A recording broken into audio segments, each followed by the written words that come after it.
Well, good afternoon. Good afternoon. All right, very good.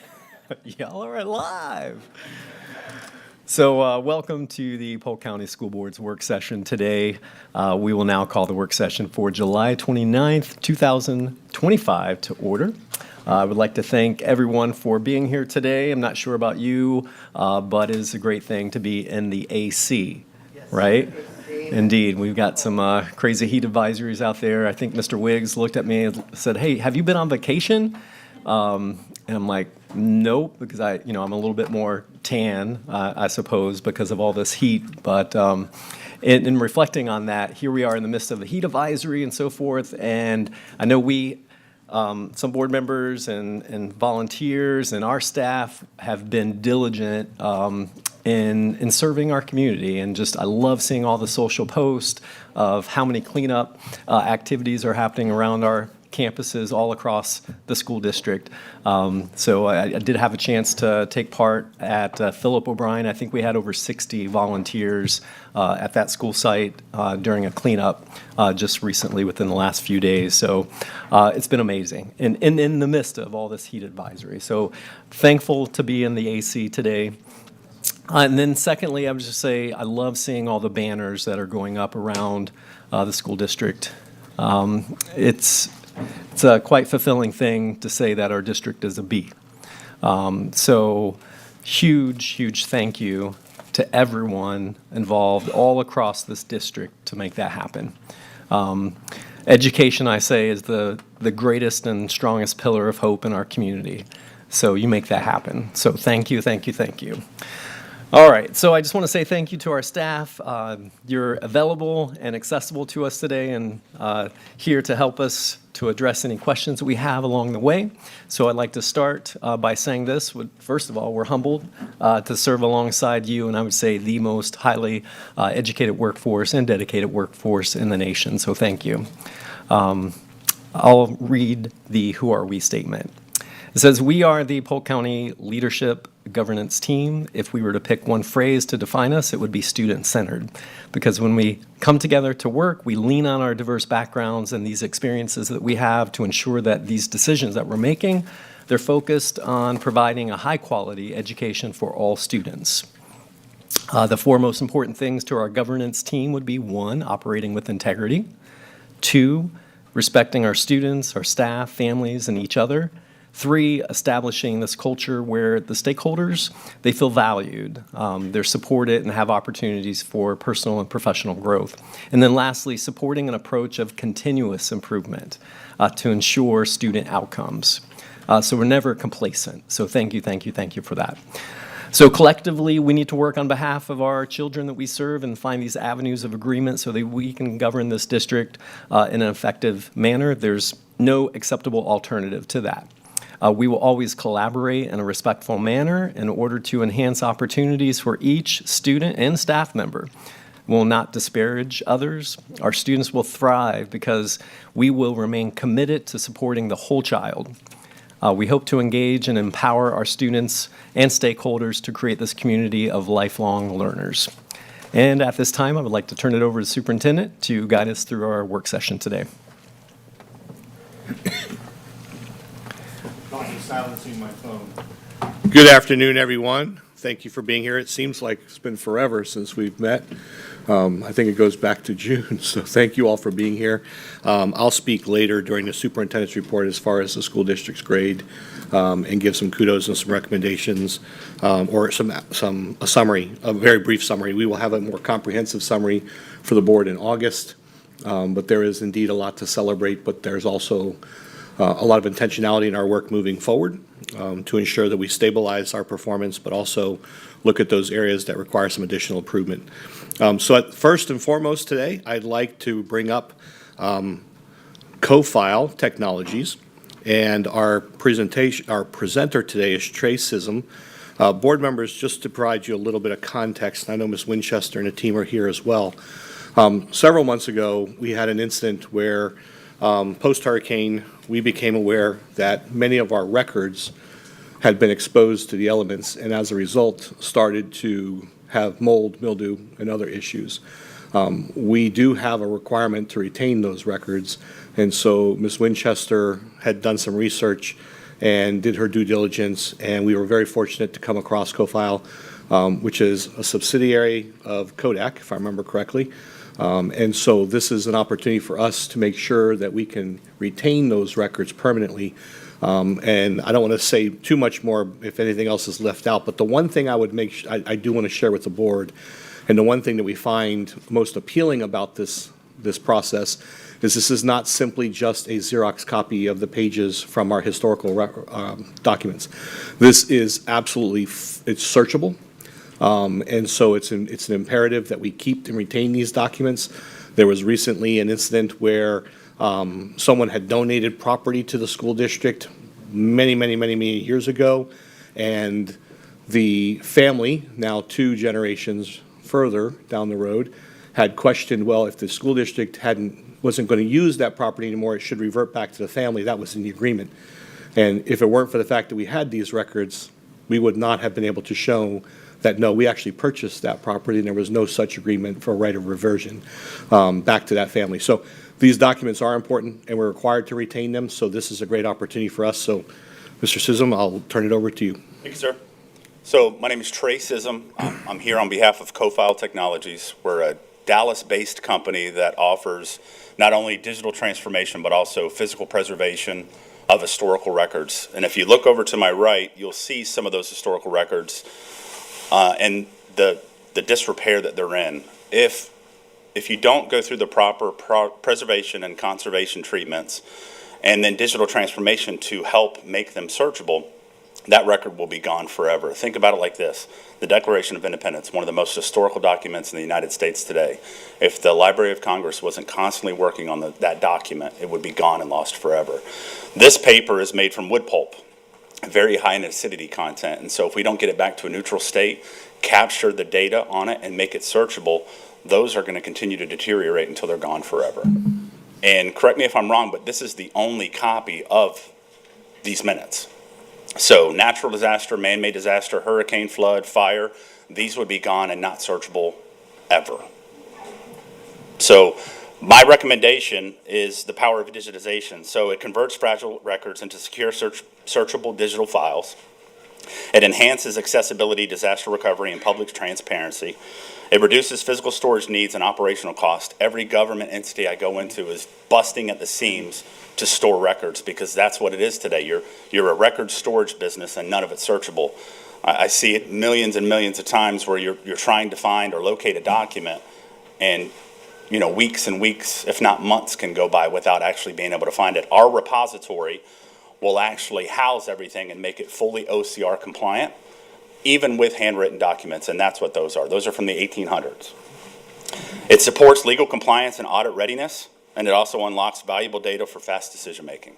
So if you're looking at that book, she's got gloves on. We don't even want to open it up because the paper is so brittle that, just one quick would tear the entire document. And so we can actually preserve, restore these records. We can run them through an overhead scanner. It's not something that you want to run through a chute scanner because it's going to, jeopardize the document. And we're estimating over 500,000 pieces of paper between the 2 rooms that store the records today. Board members, these materials were stored properly. There's an entire cabinet system that's specially built for these books, for our retention of our records, and we keep it here actually in the back of what used to be the IT server room. And so it is a climate-controlled area, but unfortunately, mold, mildew, humidity are a reality in Florida, as you well know. And so anytime, too, post-hurricane, we have a concern that if should we have roof damage here, we would lose these records permanently. And there is a lot of historical information within these. They're very interesting to read if you ever get a moment to flip through to get a sense of what was going on in Polk County at the time. What's most impressive about it is somebody typed those every single time without error. There's no whiteout. There's no whiteout strips in there. It's impressive the record keeping that took place. And I can only imagine how many sheets had to be thrown out because there was one typo somewhere on the page. But these are important for us to preserve. And so I just want to make sure that I provided some context as well from our perspective as to why these records should be retained, and reassure you that over the years we have properly stored these documents. They're just reaching an age where they start to deteriorate, much like family photos and other things. If you go through your family's history and memory boxes, those things happen. So I'll turn it over to board members. I see questions. Ms. Miller. Hi, I think my first question that I asked the superintendent was, I thought we had the system already, so I'm glad that we see it now. Are the records just meeting notices, or are they also contracts? You mentioned a land contract, and will they be categorized like that for searchability of subject? Correct. Most of them are minutes, correct? And yes, completely searchable by year, range, and then the fully OCR component. Okay, thank you. Mr. Sharpless. I've got two questions for you. The first, I'm assuming that when we digitize these, then we still keep full property ownership of them. There won't be, like, your company doesn't have any ownership of the images at that point? No, sir. Okay, and the second question I have, can you talk about the security of the images? Is that something that we talked to Ann Pasco about, to where that kind of stuff can't be leaked out? Or Our system would not allow that. It's password protected and requires an ID. So no, sir, that's not a concern at this time. so it'll be so basically, I'm asking, these images will be kept behind our system. Yes, sir. All right. Okay. Thank you. Mr. Keys. Mine was just one for general knowledge. As far as the minutes are required, because I went through that kind of list of all the things that we have and estimated number of images that would be required, and obviously being from the finance side of things, I look at the estimated total of those things. So I guess my first question is, and not from a position of saying it's not important, but what is our legal requirement as far as minutes to keep? We mentioned in the 1800s. Is that something that we're required to keep minutes from the 1800s? I'll defer to your counsel on that question, and he may have to get back to you, but There's a retention schedule that lays out exactly the timeline for records, whether they be student records or minutes like that. So that's a document I can share with everyone, but that would be part of the process is, yeah, scanning and retaining, but only for those records. There's a certain period of months or years that they're required. Some are permanent. Student records are, as long as the student is alive. So there's a schedule out there that lays that out, and we can make sure we're complying with that as we maintain these records. Okay, and then my second question was, as I looked through those, and the, I guess, description of those was kind of, to me, vague. It just says banker boxes and binders. What is in those banker boxes and binders? I guess I was asking. So I love history, right? But now it's more of kind of a, hey, what is it? What are in these things? So we have 120 boxes of banker boxes. What's contained in those banker boxes? More minutes. More minutes? Yes, sir. Wow. Just more modern minutes that are printed on paper. Okay. But That answers. it's the only copy. Okay. There's nothing else. Okay.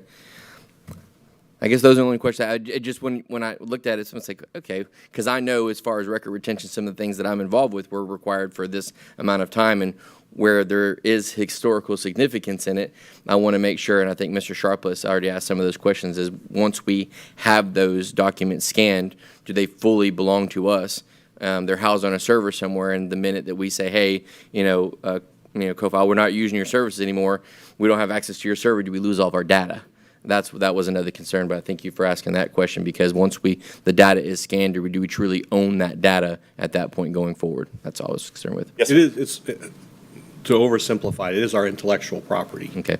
And by virtue of that, it defaults to ownership, defaults to us. But we would make sure that it's behind our firewall and it's password protected. And so we take the greatest extent. I'm glad you highlighted, though, while there may be a certain requirement that we only have to go back 10 or 20 or 15 years, the reality of this is there's a historical aspect to this, and it captures Polk County very well. And if you've not had, and I know many of you have not had the opportunity, we'd be more than happy to have you go back there, give you some gloves and let you spend some time looking through the archives. It's very impressive what's captured, the level of detail that's captured in there. And it shows the evolution of Polk County and the growth, and it talks about salaries, it talks about contracts, it talks about all kinds of things. So we were very fortunate to have those records at several times during the last 4 years where we've had requests for information, so. Well, and I see the need, and Ms. Miller spoke about it as far as contracts that were outstanding and looking back to reference those, which is great, but, and not to get too deep in the weeds in this, but I recently about a year and a half ago, was able to obtain records from our Rotary Club, which was founded in 1925. And we saw some of the membership requests from folks from like the 1930s, and some of the stuff is comedic, to say the least. Well, so-and-so should be considered a member because they had a pack of gum from the 5 and Dime they stuck in their pocket. So while there is historical significance there, and I can appreciate that, I was just more, I think, inclined to what are our requirements of keeping those documents, and then also true ownership of them. So I feel like those questions have been answered, other than what our requirement is, but I'm not too worried about that. So appreciate it. Ms. Fields? My question is similar to Mr. Keyes. I would just like to know how long we're required to keep the documents. And then keeping in mind there is a historical museum here in Bartow. And I don't know if any of those documents would in some way enhance what they already have on display, but I think it would be worth considering. Okay. Dr. Allen? Thank you, Superintendent. Yeah, great questions. And I think to probe a little bit more, I did see, as it looked in that proposal, there were like 3 installments, but I did see that there was a continuation fee as it related to licensing and hosting. So maybe could I hear a little bit more on that, as it relates to ownership of those documents? Sure. So that's our cloud-based application. It acts as a repository to house all the records and make them OCR, because to index this information on a page-by-page level, especially with the handwritten documents, that cost would be through the roof. So our repository, it's just an annual maintenance. It's all cloud-based. You don't have to do anything on your IT involvement. We would house it behind your firewall. We could also give you a second additional copy via FTP or an external drive so that you've got all of the digitization.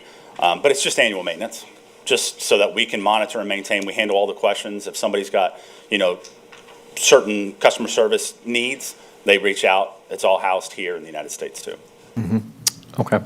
Yeah, so I think that's the question then as it relates to our Public Information's Office, as it relates to Ms. Griffin and her work and what she's doing, then is that tied to your service, or would she then house that in her office once these files are digitized and we have them on a database, I guess is what my question would be. And I don't know if you can answer that question. It might be something for the superintendent to maybe just get back with us on that one. Technically you could, but it's not going to be searchable. So the inexpensive part of this is the repository, our application, our software, that's housed, again, by your public IP addresses. It's not public facing. They would not be able to see anything. It would just be for people that have access or satellite, addresses. And once, if you decided, hey, we don't want to further anymore or pay for this, then we could give you all of that data via CSV so that it's still yours, but, looking for a document, not being able to control F or find, might be a little bit more of a technically challenged. But, we can also save them as a TIFF image or a PDF, and PDF is also OCR. So, looking through maybe a year of 1980, looking for something, and you've got it all in just one kind of multi-page PDF, you'd be able to find it. It's just if you take a Polk, it's going to come up a million times. Sure. So. Yep. Okay. All right. Great. That's all I have. Thank you. Okay. There are no further questions or comments. Thank you. Thank you. Board members, the next item up is the Girl Scouts of West Central Florida.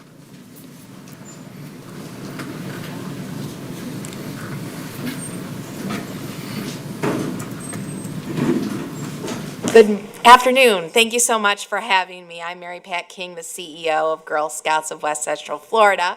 And I have with me, you can stand right here, Darlene, who is one of our Bronze Award Girl Scouts from Polk County, and she'll share it in a minute. I'm just so grateful. Our mission is to build girls of courage, confidence, and character, make the world a better place. You talk about whole child. That's what we focus on, whole child.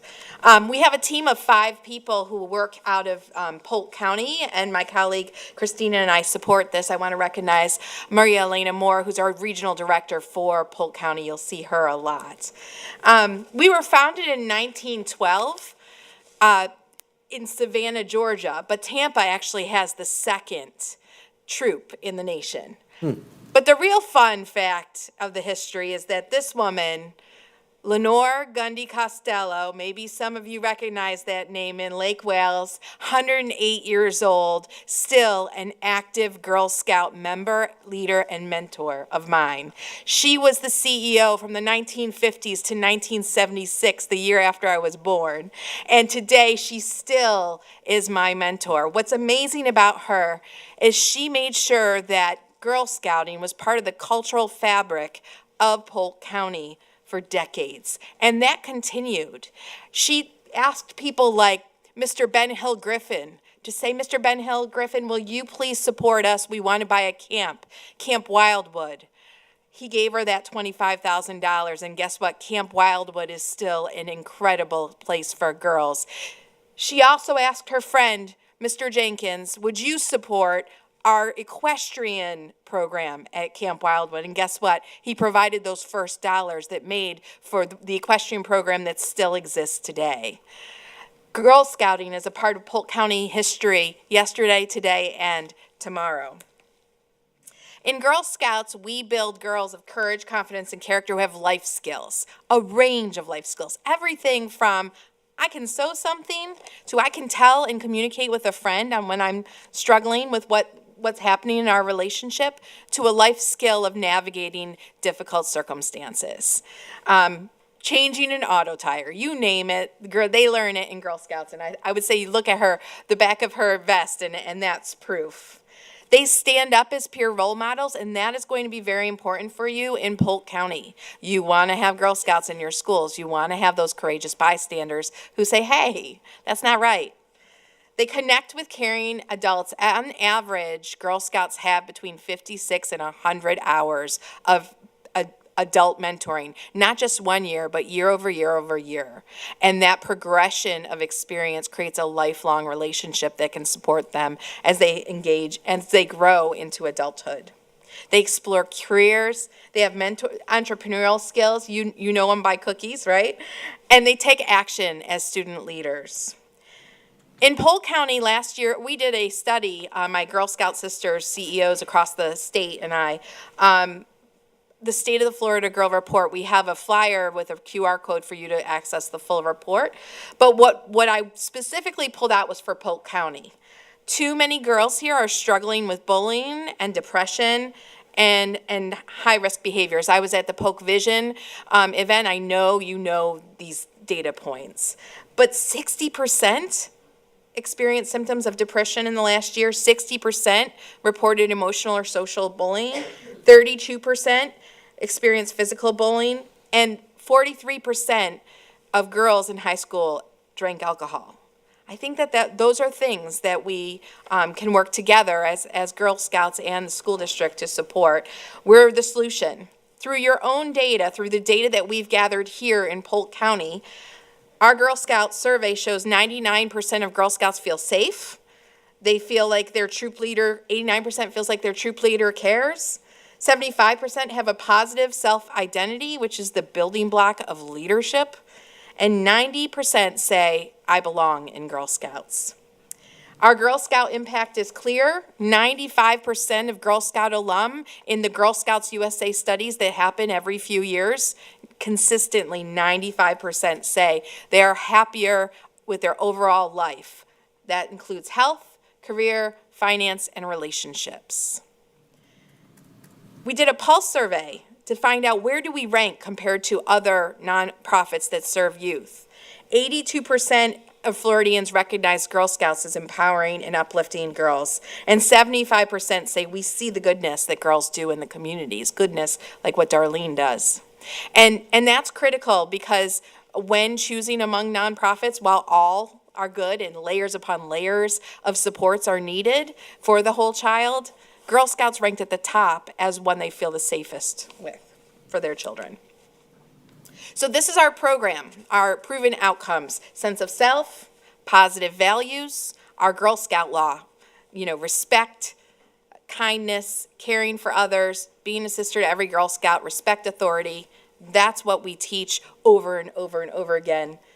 Academic performance, we have true data points around how Girl Scouts are more likely to attend school and do better in testing.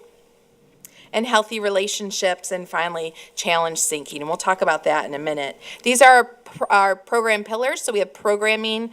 Every time they meet, they have programming in one of these pillars. STEM is a big focus for us. You'll hear more about that in a minute. Life skills, as we mentioned, outdoors, and entrepreneurship. So you see cookies, but we see skills like decision-making, financial planning, budgeting, communication. I had a Girl Scouts mom up in Marion County tell me that her girl could not look an adult in the eye until after she worked at a cookie booth. And it was in the cookie booth that she first saw her child look someone in the eyes that was not a family member. That is the confidence building we do through that program. But they also learn about supply chain and other things. They make a plan for how they're going to have fun together, how they're going to serve the world together, and how they're going to learn together. And that gives them behind-the-scene experiences that they pay for that they may never have had before otherwise. Many of our top sellers in Girl Scouts fall within the lowest income for families. Girl Scouts is their way to do what other kids take for granted. Finally, their perseverance. And we could name all the titles, right? But the one I'm going to focus on is mothers, because that's the generational impact that Girl Scouting has. We are building tomorrow's mothers. So we're a regional organization. We serve 8 counties. Polk is one of our largest. We have 12,500 girls served across the region, but 2,500 of those are here in Polk County. We have 2,500 Girl Scouts that we serve in for free Girl Scouting. We have 1,200 of those here in Polk County, and that's thanks to United Way Central Florida, Give Well Foundation, and all those who support those organizations. We deliver 30,000 camp experiences at our 4 camps, one of which is Camp Wildwood in Sumter County. So I mentioned to you that we have nearly 2,500 Girl Scouts in Polk County. You can see this region. Our goal is to do better than that. And the way we do better than that is to look at what makes a great Girl Scout leadership experience and what is the barrier. And you see those red dots? Maria Elena's job is to erase the red dots. And my job is to help erase the red dots. And thanks to partners like United Way Central Florida, we've been able to erase a lot of dots here. Because no one should not be able to be in Girl Scouts because of transportation or because of affordability. We'll make that happen for them. So I wanted to give you the landscape of, since we've been overcoming these barriers, since the first time I met with you, Superintendent Hyde, way back when, I think right after COVID, you were new, I was new. We've really grown substantially. And you can see the elementary schools and middle schools that we serve. We partner with some of the Boys and Girls Clubs, which we really appreciate. And we want to continue that. We want more schools to want more free Girl Scouting and any Girl Scouting, volunteer-led. There are hundreds of volunteers involved in this. This is a snapshot of who some of our partners are. These are both programmatic partners, funders, educational partners, and a lot of our educational partners show up at STEMapalooza, which is at Florida Polytechnic. We have about 2,000 attendees at that event every spring, and we hope to have them at Florida Polytechnic again this year. We're almost there with getting word on that. And that's where one of the times that I've met Darlene. And so, Darlene, I'd love for you to share a little bit about your STEM project that you presented that earned her the Bronze Award, which is one of the highest awards you can get for a Girl Scout. Yeah, right here. You stand right here and just speak up. Good afternoon. My name is Darlene. I'm a Bronze Award Girl Scout. I did my Bronze Award with the juniors in my troop to share our love with STEM with everyone. Each of us took a different STEM experiment and led the others in doing it. My STEM experiment was cloud slime. I really enjoyed helping the others make soft, fluffy slime. We taped each STEM experiment and started a YouTube channel. We also participated in STEMapalooza. We made packets to hand out that had cards with each experiment on it and items to try one of the STEM experiments in it. We were excited and proud to have won honorable mention for this presentation of our Bronze Award. You can check out all of our videos on our YouTube channel. And don't forget to like and subscribe. Thank you. Hey, Darlene, what grade are you going into? Fifth grade. And how long have you been a Girl Scout? Since I was like in kindergarten. So for 6 years. 6 years, her mother's an amazing advocate. And 6 years of this continuous learning experience through Girl Scouting. And so I want to thank you for your support, not only of programs like STEMapalooza when we want to promote it, and programs like Cookies when we want to share our cookies, but also for when a Girl Scout gets her high award like this, celebrating her for the amazing work she did. We have 33 Girl Scouts who earned the high awards here in our area. Girl Scouts has been part of this for generations. Actually, later today, I'm going to Frostproof, and I'm meeting with the Griffin sisters to talk about how involved they are in Frostproof in Girl Scouting, and we want to continue that. We want to continue to support you, whether it's field trips to our camps, STEMapalooza passes, or celebrating our Girl Scouts. Thank you for showing Girl Scouting the support. Thank you. Mr. Sharpless? Wow. Wow, I just, I first want to thank you for, thank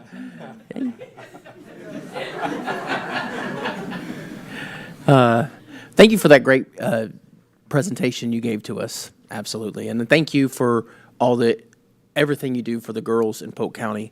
I can tell you personally, I'm a scouting alum myself, Boy Scouts, I'm an Eagle Scout, and I can, it's come home here recently how much it really impacted me because a couple weeks ago I attended the funeral of my Scoutmaster and just reflecting on how much, like at a formidable young age, how much I'm sure the Girl Scout advisors as well, how much they give and just help these students. It's tremendous. It made a difference in my life. And so I can just personally tell you that thank you for what you do. And you did an awesome job. Fifth grade up here talking. Congratulations. Thank you. And we're sorry for your loss. And every alumni I meet starts with my troop leader. They almost always start with those words. That's all I have. I don't see any other further questions or comments, but I have one. I'd like to say thank you. Each year, for the past few years, you've included my office in the patching to award to students who we see out in the community doing the sales and being brave enough to walk up to people and engaging in conversation and things of that nature. So I just want to say thank you because I really get a pleasure out of that.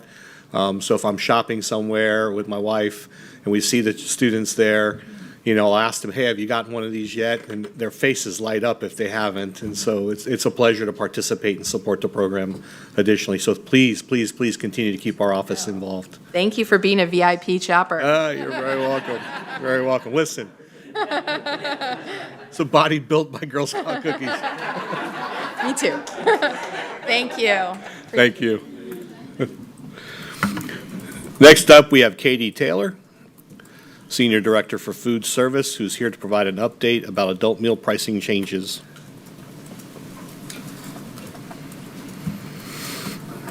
Good afternoon. Hope you guys are all having a wonderful summer. And thank you so much for taking the time to listen to our proposal today. It's one of our least favorite things to have to come up and discuss the need to increase pricing at any time.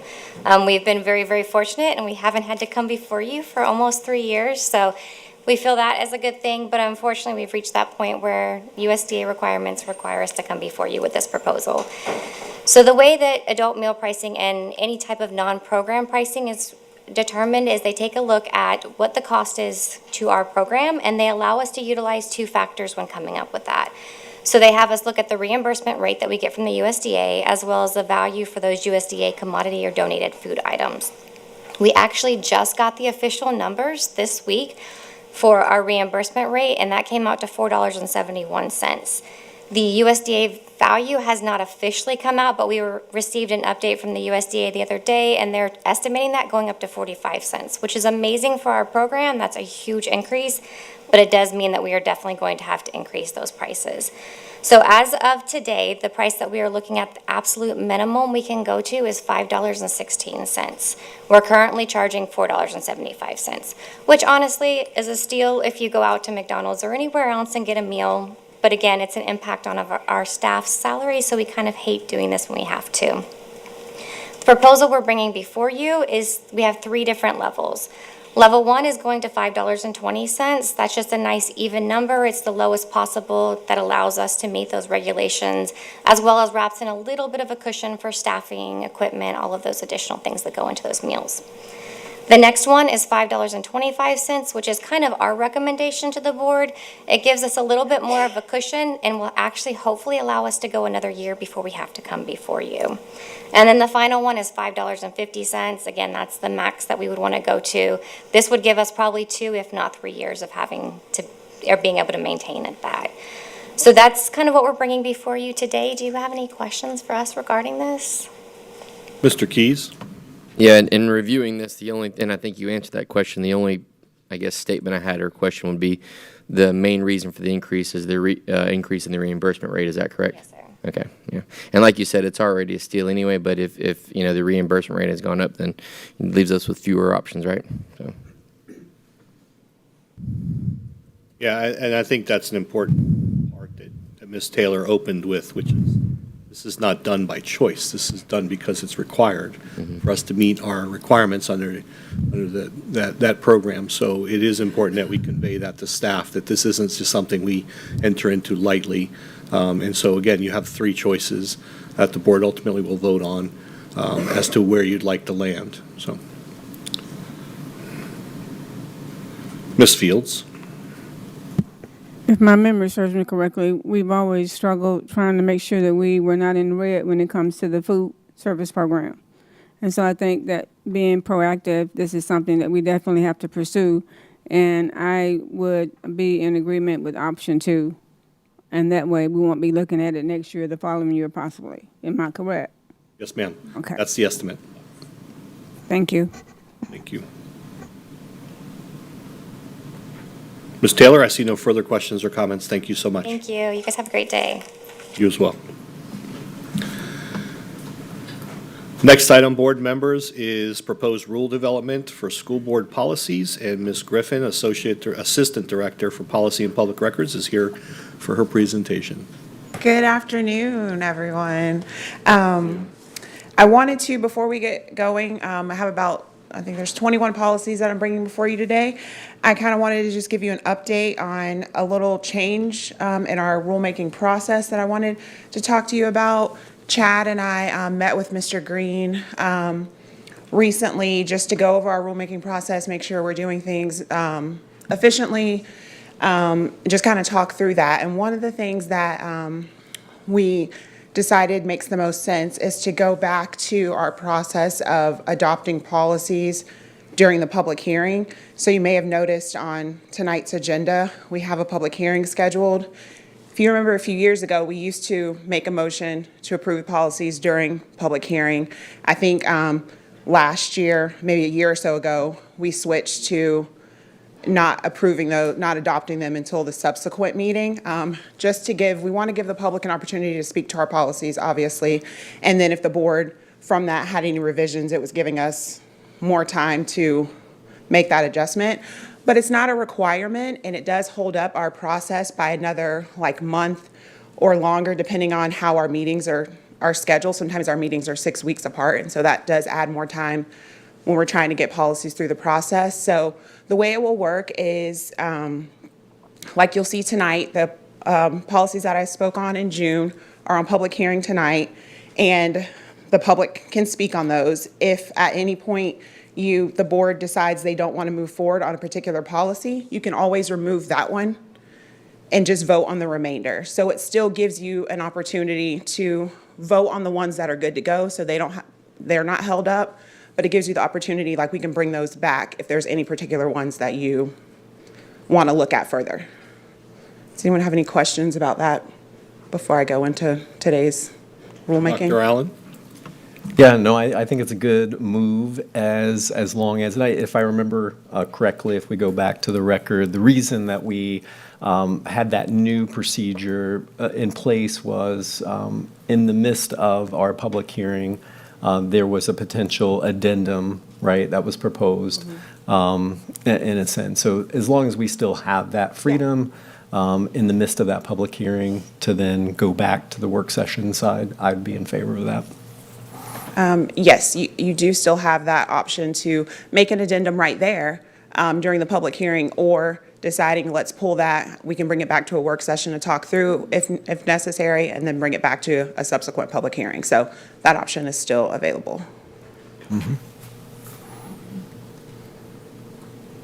Mr. Sharpless? And the point when the reason that started, I remember with Mr. Bridges, was that to amend it there at the public hearing, the public would not have had time to review that amendment. And so that was a concern. And so I think that's why we changed that. And so would that, if we went to amend any certain policy, then would that have to be advertised again for another public hearing? How does that work? My understanding is I think we're going to continue with the advertising policy as it reads, but the change in the procedure is basically to bring them to you in tranches of, I think there's maybe approximately 60 that are outstanding. Bring those to you in 20 at a time so that we can get through the backlog and make sure that our policies are updated in accordance with current statutes that have been updated. But as far as the notice and hearing requirement, that'll remain in place for as it has been in the past. Yeah, does that? No, it doesn't Okay. answer, it doesn't answer my So, question, sorry. I think what you're asking is if during the public hearing, you want to make an amendment to a policy. If we're going to bring that back to a public hearing, we will do another advertisement that we're going to bring this policy back to public hearing on XYZ date. So if it's amended at a public hearing, then it will have to come to another public hearing. Go ahead. I can speak to that. Not necessarily. That's up to you. The public is not entitled to review everything you are going to adopt to the every word and period, before you adopt it. They have an opportunity to be heard. That's what the law requires. Okay. So the public hearing is their opportunity to tell you what they want. You can agree or disagree with it. That's within your constitutional right when you're doing the policy making. You may want to have it come back. If you're concerned that your amendment might bring some public opinion and you'd like to hear that, that's within your purview, but it's not a requirement by the law. The public, their involvement is one of input, and we've been discussing this with other attorneys. Other agencies, state agencies, will do this in writing. They don't necessarily have a public hearing. They just allow a comment portion where people can submit in writing their comments. So there's variations on how you do that, but what the law does require is an opportunity to be heard, and that's what the public hearing does. And the notice requirement is to put them on notice that the rulemaking process is going on, not necessarily to say these are the words that the board will be taking up. So then we have to go back and redo the process if those words change. Thank you. That explains it, all of you. Thank you. Ms. Fields? I think that it is our duty as elected officials to hear from our public. So I want to make sure that it is not anything that we shun, and that we make sure that it's inclusive. And if I'm understanding this correctly, tonight we're changing what we've been doing in the past and going back to, going to something different. Is that what I'm hearing? So we're reverting back to how we originally adopted policies, where the motion to adopt the policy takes place during the public hearing instead of at a subsequent meeting. Okay. And I still want to make sure that it's understood, in my opinion, that we have to make sure that we allow the public adequate enough time if they want to bring comments or anything related to a policy. Yes, I want to ma'am. make sure that that's understood. And so that could still take place during the public hearing. Yes, ma'am. Thank you. Is that- Ms. Miller? Thank you. Would there be a time where we would have to alter that? Like, would there be a time frame issue where we could change how that works depending on the policy? If there's a policy that has a lot of public comment or a lot of public input, interest in it, I just want to make sure we do give people enough time, that we're not that we're not rushing them to the vote if it's going to be a policy that maybe people aren't hearing until we talk about it that first public hearing. The board always retains the right to pull that item from the agenda for further review and discussion. So I think that's what would afford you the opportunity that should you receive considerable public input or any input that alters your opinion or your perception or your approach to a policy adoption, that you have the right to table that for a future meeting. As you know, our policy adoption process, the chair has always read each policy rather than asking for an approval for all of the policies as a group. And so therefore, you always have the opportunity to withdraw one of those policies for further discussion. Would it take a majority of the board to do that? You take a motion and then a majority, simple So majority. it could happen, but it may not if it's not a majority of the board. So what I can speak to is what the law requires. And the law puts the policymaking power constitutionally in the board. There's not a public component to making that policy. The due process requirements, as the courts have said over time, require that the public that they are reasonably noticed and have an opportunity to be heard. So that's why we have the public hearing process. I think that to always allow additional public comment every time an amendment's considered, or to just want to keep delaying the public comment process, could turn into a veto by a outraged public that just doesn't like the policy. But that's your decision, not theirs. They make themselves heard. They have due process through public notice, which we have a very 28-day notice. They have plenty of time to know that we are discussing it at a particular date. That's when they come, make their comments heard, and then you can take it or leave it as a body and decide how you're going to go forward. If you would like to extend more time, you can do that, but that's your decision. That's not a requirement by law. And at some point, you just have to move forward. If you keep on delaying, you can see where the tactics could become a means of trying to stall as opposed to allowing you to do your job. Thank you. And Dr. Allen? Just as a follow-up, it'd be beneficial to the board if we had that in writing as we switch back to the process. I know Mr. Bridges did craft that document, so just to reiterate, policies came to us work session, then it went to public hearing, and then we had a secondary public hearing, and then we moved to action at that point. So going and reverting back is basically evaluate during our work session, and then we would vote in the preceding meeting. So basically one public hearing. Right. Or, It takes out one extra step. So we were doing the work session, then we were doing public hearing, and then a vote. So it puts it back where the vote and public hearing are combined, so. okay, all right, very good. Yeah, and we could just have that document updated, so then it could be placed in our manual. It'd be much appreciated. Thank you. Go ahead, Ms. Griffin. Okay. Policies before you today are, the first two are human resource related policies, Policy 1210, Standards of Ethical Conduct, revised to incorporate amendments to Florida Rule 6A-10.081, which is Principles of Professional Conduct for the education profession, and that's just related to prohibited conduct for principals, and it addresses actions related to classroom materials or reading lists, like what the principal's responsibility is regarding those. And then Policy 3130 is appointment, transfer, and promotion of instructional staff, and that's revised based on statutory amendments, and it just replaces the term temporarily certified with inexperienced teacher, but it just means they've been teaching for 3 years or less. Any questions on the HR policies before I move into the next large group of policies? Mr. Sharpless? Yes, it states in the policy, 1210, to be specific, that school boards, that Neola recommends that school boards continue to require the annual training. My question is, do we require that training, and should language be added to the policy to reflect that? If you look at 1210. Where are we reading at in the drafting note, or? 1210, certificate holder serving as principal. Trying to find where it says that. Yeah, in the drafting note, it says that that certain statute does not require that administrative staff members receive training annually on that, but it says where does it say Neola after that? Neola recommends that school boards continue to require that training, and so my question is, should that also be in the policy or not? No.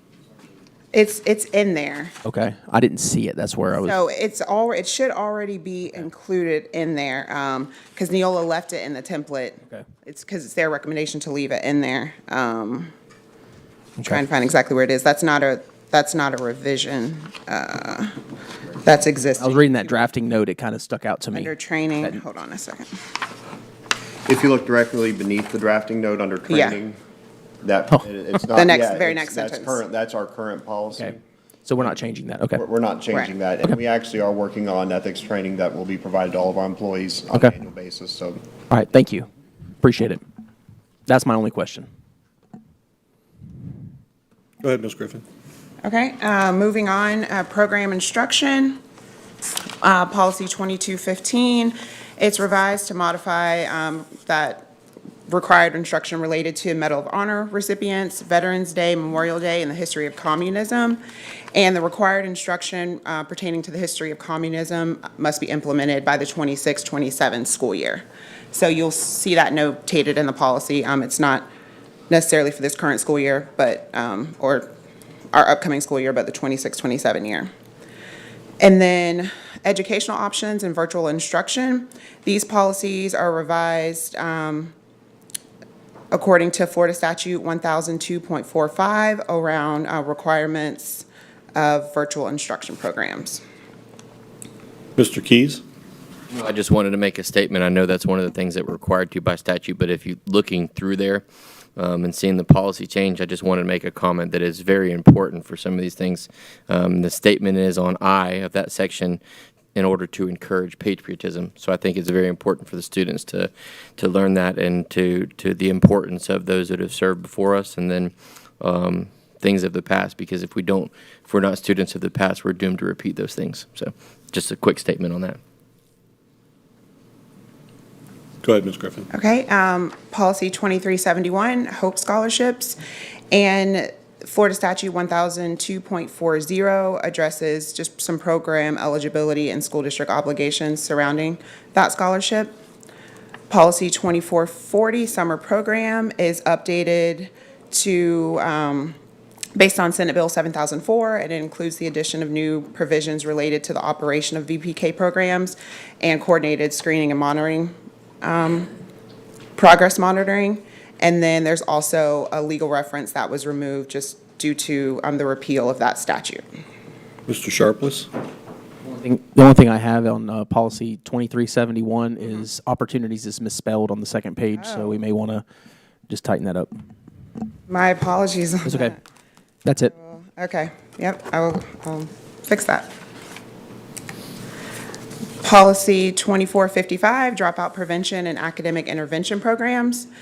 And it's revised through those two Florida statute amendments related to the requirements for dropout prevention, intervention program certification requirements for teachers, and then methods of providing written notice to parents and annual report submission requirements.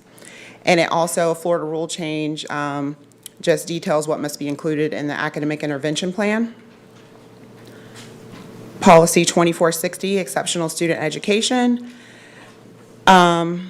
Florida rules related to the legal rights and responsibilities regarding education decisions that transfer once that student turns 18.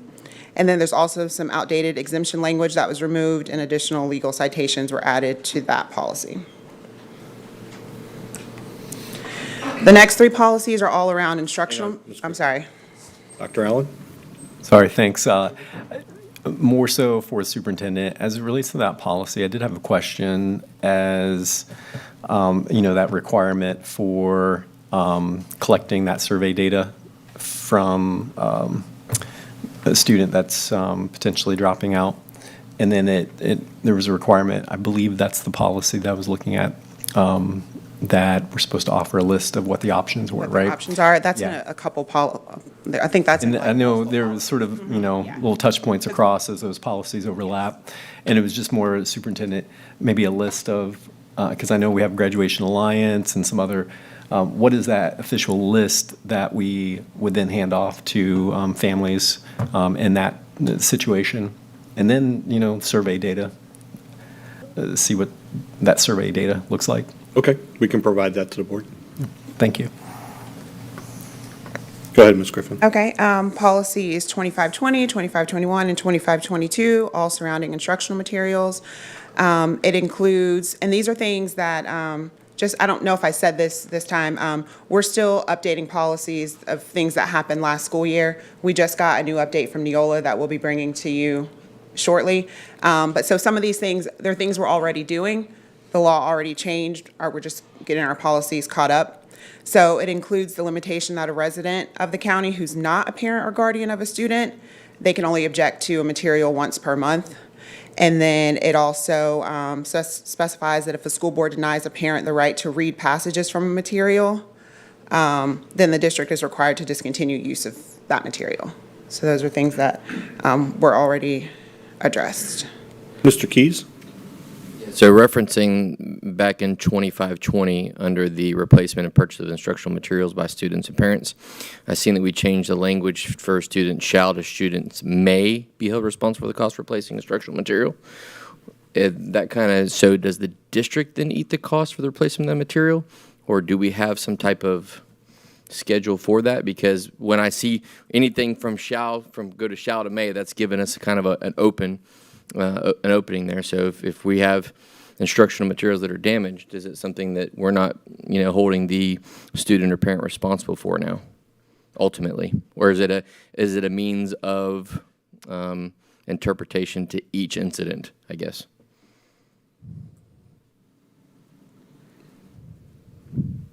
I'm looking for that section that you're referencing. So that would be on the top of page 405. That's coming from the finance guy, right? So what I think it's allowing us is the discretion. Okay. I want to make sure I go back and we revisit the Neola document, make sure that was an intentional change. I know that across the board with a lot of the policies as Neola, as we're cleaning up policies or updating, a lot of the shalls are turning into mays. I have noticed that just in reviewing that, but we can look at that and make sure that doesn't leave us open to. Yeah, the intent is to provide flexibility for a school district. Right. There may be situations or conditions under which we may not necessarily hold the student directly accountable. So I think of an example, like maybe the student's home had some kind of, there was A fire. Does that like a fire or something? Obviously, in that. So I guess we're stating is that the reason is for it to give us a little more discretion, not being so, but also under shall, I would think we'd also have that discretion. Others to be reimbursed in a different manner. But some of our students are homeless. Some of our students live in residential settings. And so they may not necessarily have the means, nor is there a parent to hold accountable. So it allows us for the district to have that discretion. It doesn't mean you're exempting the student, right? There's still accountability. The student will still face some level of discipline. If it was related to, for example, a piece of technology, their laptop, we have the right to refuse to allow that student access to that device in a subsequent year for take-home use. They could still use it during the school day as needed, be issued that, but they don't necessarily need to have that to take home because of the damage that took place previously. So it does give us a great deal of flexibility, and there are a lot of specific scenarios that come into play each year where we have to make those tough decisions about what to do. And I'm sympathetic to those situations. I just wanted to make sure we weren't willy-nilly saying, hey, and I know that's not the case, but to state, hey, there's still some level of accountability here with some of these situations. That's all. Mr. Davis? So I just pulled up the Neola update from 2024, from which this came, and it references the dereg bill that the Senate did that year. So this is probably one of those things where they were giving us more flexibility as part of their deregulation. Fair. Okay. Thank you. Go ahead, Ms. Griffin. Okay, moving on to policy 2700, academically high-performing school districts. This policy the revisions delete the requirement for a district plan for the use of relocatable facilities in the 5-year work program, removes the ability for high-performing districts to waive statutory provisions relating to relocatable facilities over 20 years old, and deletes the requirement for the superintendent to submit an annual report to DOE that delineates the performance of district students with regard to subjects on the statewide assessment program. And then policy 5130 is withdrawal from school, and this goes back to, Mr. Allen, what you were just speaking about before, House bill that requires when a student seeks to withdraw, a certified counselor or other school personnel must inform the student of opportunities to continue their education in a different environment. Policy 5410, student progression, and policy 5410.01, promotion, acceleration, placement, and retention. Some of these two policies have some overlapping revisions, but in 5410, requiring support for VPK students who exhibit deficiencies in early literacy, and then it also establishes retention requirements for students in kindergarten through 2nd grade based upon those students' performances in ELA and mathematics. 5410.01 requires districts to develop an individualized progress monitoring plan within 45 days of the date of the results of those screening and progress monitorings once they become available. And then there's a new parental notice meeting requirement related to student progress. Ms. Fields? I think that the Superintendent Hyde and I have had a conversation about the retention requirements for students in kindergarten through grade 2 based upon their performance in English language arts. And I think that it's going to be very important that parents are made aware of this change and understand that even if their child has been retained once before, they get into a position of not being able to go to the next grade level currently, that they know that they can be retained more than one time. And I think it's going to be very important, and Superintendent Hyde and I have already had this conversation because we already have a student that was in this situation. Thank God that Superintendent Hyde was able to do some things to kind of move that barrier for that child. But there's a lot of moving targets here, and I just think that we really need to make sure that our parents and our staff are well educated in this area, Superintendent Hyde. But I do want to point out that the student passed the required exam to make the grade level promotion. Right, but there were some barriers, and had you not Absolutely. moved those barriers, he might not have. Correct, because initially he was not eligible to take the test because his parents hadn't signed him up. So we were able to do those things, but I don't want anybody misconstruing that to think that we just socially promoted a student. No, And sir. that's not what Never, Ms. Fields was alluding to. But it is important for us, and in this case, really what it talks about is if the school district's going to work to retain a student, we have to provide basically an academic plan that outlines for the parent what we're going to do that might impact the student differently.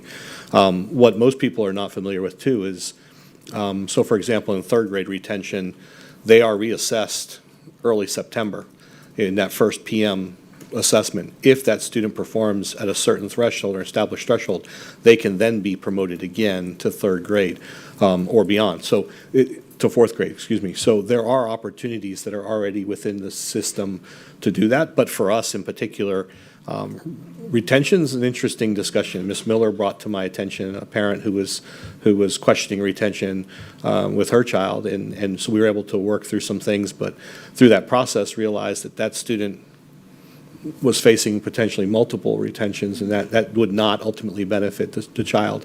And so we're working very closely with the family to make sure that the right resources and supports are in place for that student.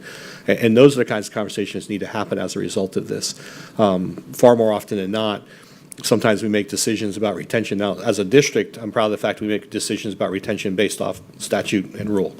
and policy as defined. But we also have to be very careful, and what I also appreciate about the district is we provide multiple opportunities for that student to continue to demonstrate success.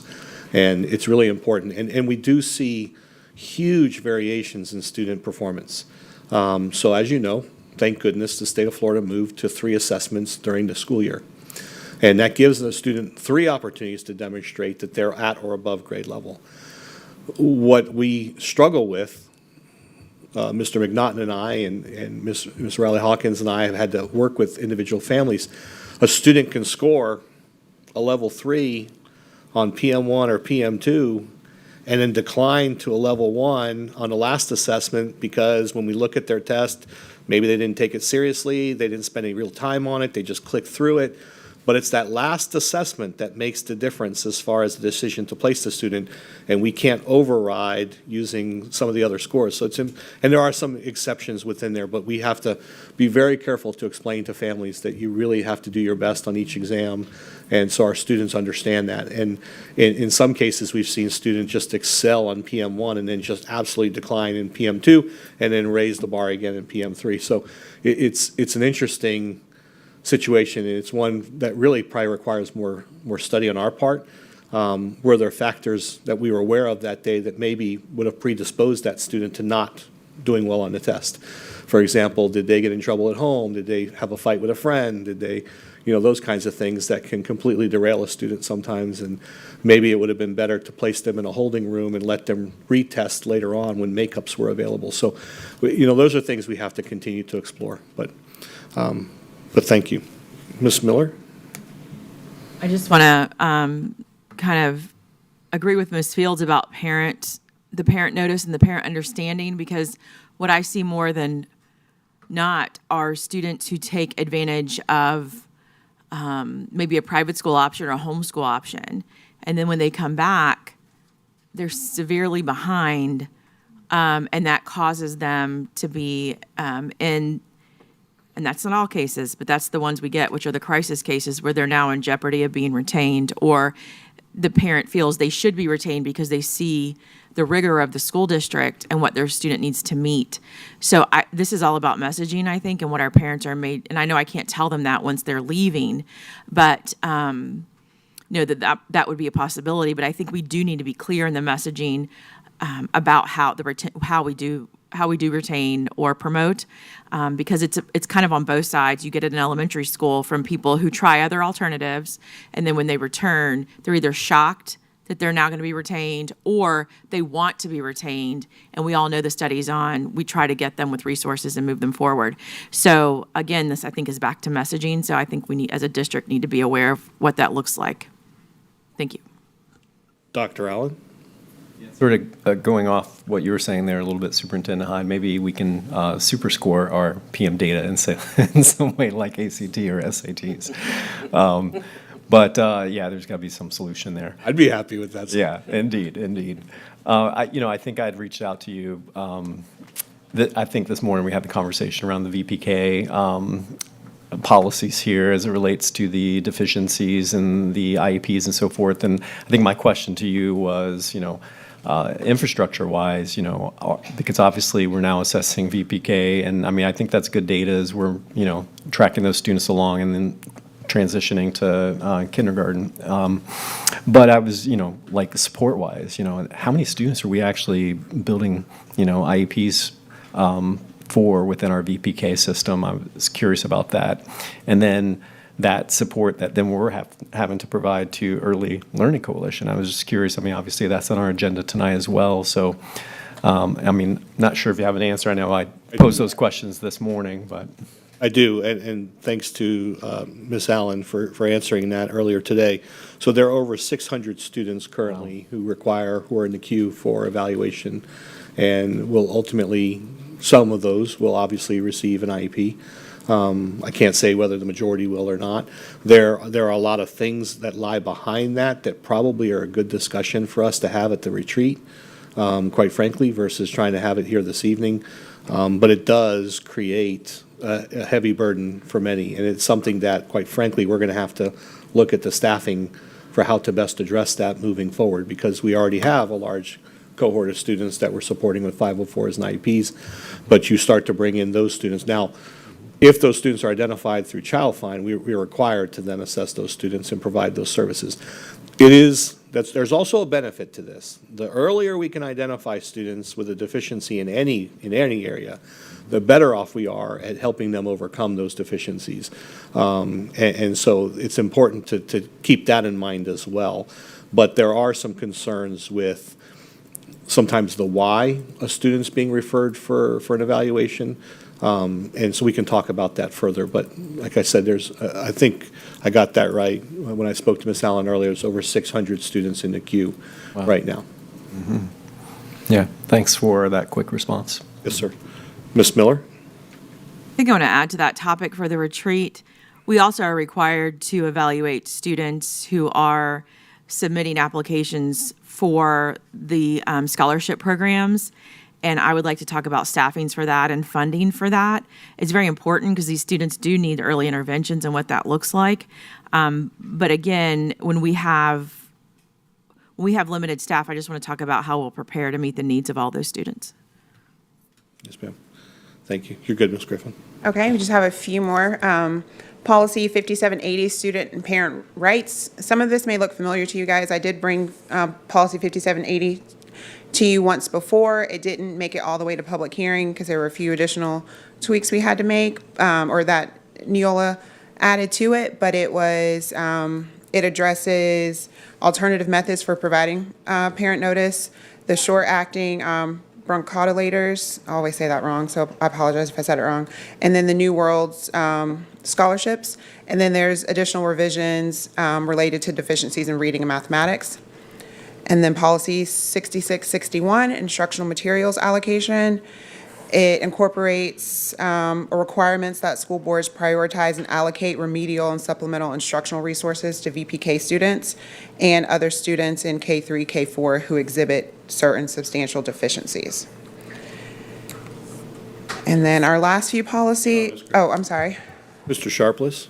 I have a question on 5780. Okay. When you talk about the different methods of communication, whether that's expulsion or whatever reason, I know with certified mail, someone has to sign for that. What other methods? It says any method basically. Other method agreed to by the parent. I'm assuming with the school system. What ways do we have to ensure that has been delivered to the parent? Well, the only assurance would be phone call or direct exchange via email. Certified letter requires a signature, so that's the third way. But outside of that, traditional mail, there's no way to capture whether or not it was received, which is typically why most schools, when it's urgent, will use certified mail to send to the house. And that also, quite frankly, sometimes serves to identify a family who may have relocated and not reported a change of address. So as a former principal, I can tell you that from personal experience. But a phone call, email exchange, certified mail are three ways that we can actually collect and know that we made contact with a family or parent or guardian. Okay. So when it says the other method agreed to by the parent, we're going to use a way that we could make sure to ensure that, correct? So typically, the parent may have a specific request that the school takes into consideration. But primarily, when the parent signs up for Focus and provides that contact information, that's what they're giving authorization for. And I know that when I spoke to Mr. Butler about this, when I originally brought this to you guys the first time, he said that the mail is automatic, like the certified mail goes out regardless. Then there may be the other alternatives that Mr. Hyde just spoke about, the phone call, the email, other methods that way. But the letter home is going to go out regardless. Okay. That helps me. Thank you. Go ahead, Ms. Griffin. Okay.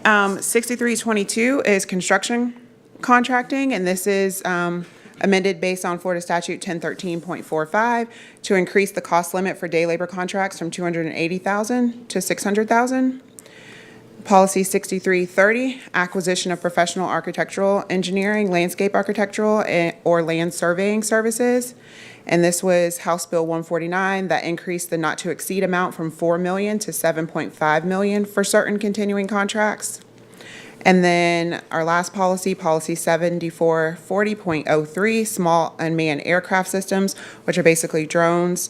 In the House Bill 1473, just prohibits the operation of drones without written permission.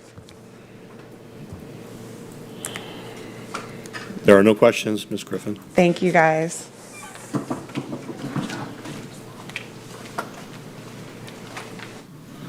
Thank you, board members. Mr. McNaughton, you just stand by. I think I can cover this. So Ms. Cummings unfortunately wasn't able to be with us today. This is a request that we submitted to Florida Department of Education, allowing us to basically transition Eurythmics 4 to Eurythmics 4 Honors, and it will allow students to round out that suite in order to get that designation and on their diploma. And does anybody know what Eurythmics is? I asked. It's okay. It's flags, and so it's yeah. I Google. I hope cabinet heard that. Ms. Fields says, why couldn't they just put flags? That's exactly what I said in the cabinet meeting. So that is what it is. We'll make sure you all understand it's not just flags. I apologize, Ms. Wyatt. But it is a requirement for us, and it would allow those students to round out that suite and receive that diploma option, yeah, the certificate and seal of accomplishment, seal of completion. So I see no questions on Eurythmics. Thank you. Next, we have Andy Baldwin, who's here for the ESEA consolidated application.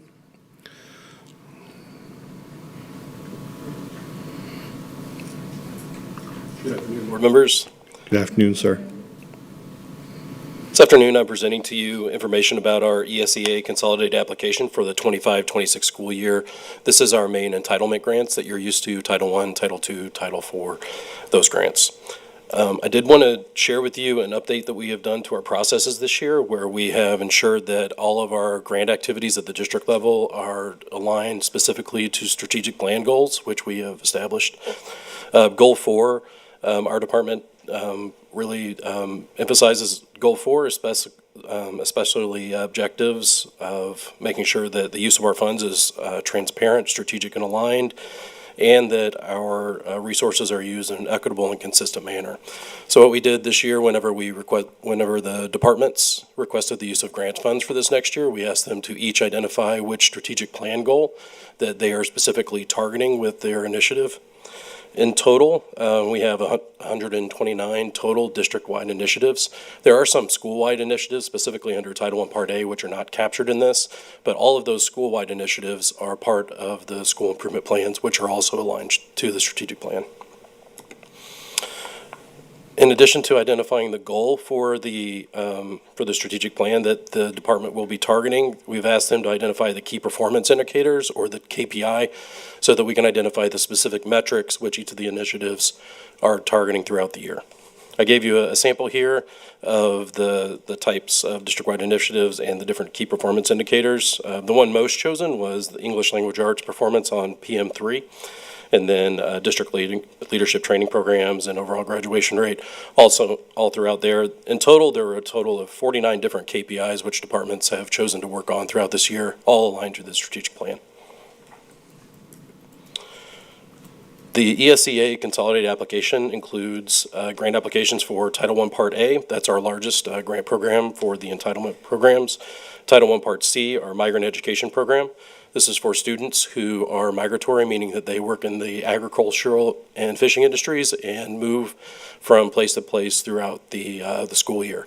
The largest majority of our students who participate in this program move from Michigan and North Carolina, those types of states, and move back to Florida. It also includes Title I Part C, Part D, our neglected and delinquent program.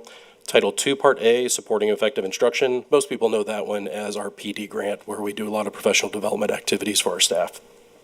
Our Title III Part A, language instruction for English learners and immigrant students, and Title IV Part A, supporting student and academic enrichment. Our Title I Part A grant has a total of 9 areas of focus within the application. The largest majority of funding is spent at the school level, so these are Title I funds that we send to our Title I schools. So each year, the district chooses a threshold that they identify that we will be supporting the schools, and then we try to allocate the majority of our funding to the schools, and then we hold a little bit back for district-level expenditures, including our pre-K program for our Title I schools, as well as our Books Bridge program and some parent and family engagement activities. This grant is very large and it supports a large number of staff. I do want to make sure to emphasize that these numbers on here are FTE or full-time equivalent numbers and not specifically numbers of staff. For example, if you look down at senior coordinators of instruction, it says 20.8 FTE, but really that's 35 people, but they're split funded among multiple grants. So within Title I Part A, that's the kind of the percentage of staff that are covered by Title I Part A. Then they're also represented within other grants as well. I just didn't want to give the impression that we were duplicating staff numbers. These are our major programs within Title I Part A. I won't go through each one of these, but if you guys have any questions about any specific programs, our Title I Part A director, Allison Dort, is here in the audience as well. I do like to bring my staff so that you guys can put a face with a name and see the hard work that they have done throughout the year to put these grant programs together. Our Title I Part C, our migrant education program, has 4 primary areas of focus. Dee Dee Wright is our senior coordinator for special programs. I would be remiss if I didn't comment that this Thursday, Dee Dee Wright will be retiring, and that marks over 30 years of support and dedication to our Polk County students. So, congratulations.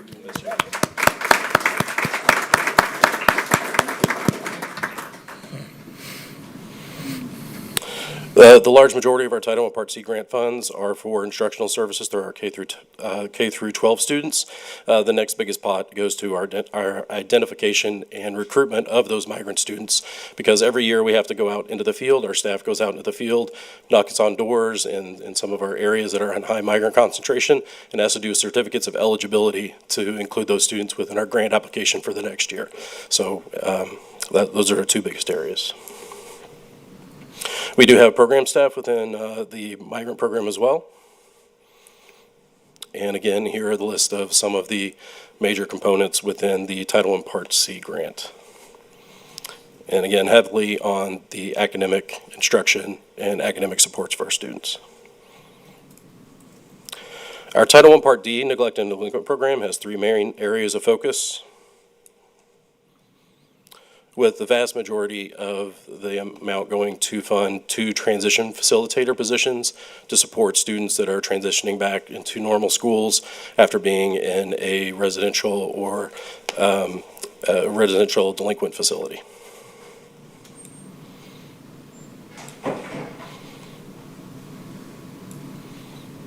Our Title II Part A program, again, most people think of that as PD or professional learning. There are also 2 other areas of focus: recruitment and retention of staff, and prioritizing effective teachers for high-need students. The majority of our Title II Part A funding goes to fund full-time staff that supports a vast variety of initiatives. Here are just a few within the area focus 1 of the programs that are supported by our Title II Part A program. Under Area Focus 2, which is recruitment and retention, here are some of the areas that, that we support our staff.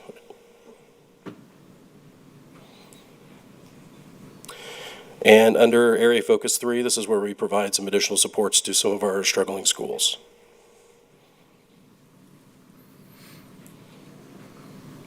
Our Title III Part A program, for Title II Part A, Kelly Jarrett. Kelly, give us a wave. She is our senior coordinator for our Title II Part A program and our Title IV Part A, which we'll cover in a second. And then Title III Part A, I think Alfredo Gonzalez, he's here. Yeah, Alfredo is our assistant director for ESOL program, so he is here in case you have any questions about the ESOL program and how they leverage these grant funds to provide additional supports to students. Again, there are 4 main areas of focus within the Title III Part A grants. We provide English language instruction support for students. We do some professional development components for our teachers who have these ESOL students within their classrooms. And then we do some parent and family engagement supports with these grant dollars as well. Here you can see the staff that we have that are funded with our Title III Part A grant funds. The ESOL department also has some other staff which is funded through other funding sources, but these are the staff which are funded by the Title III Part A grant.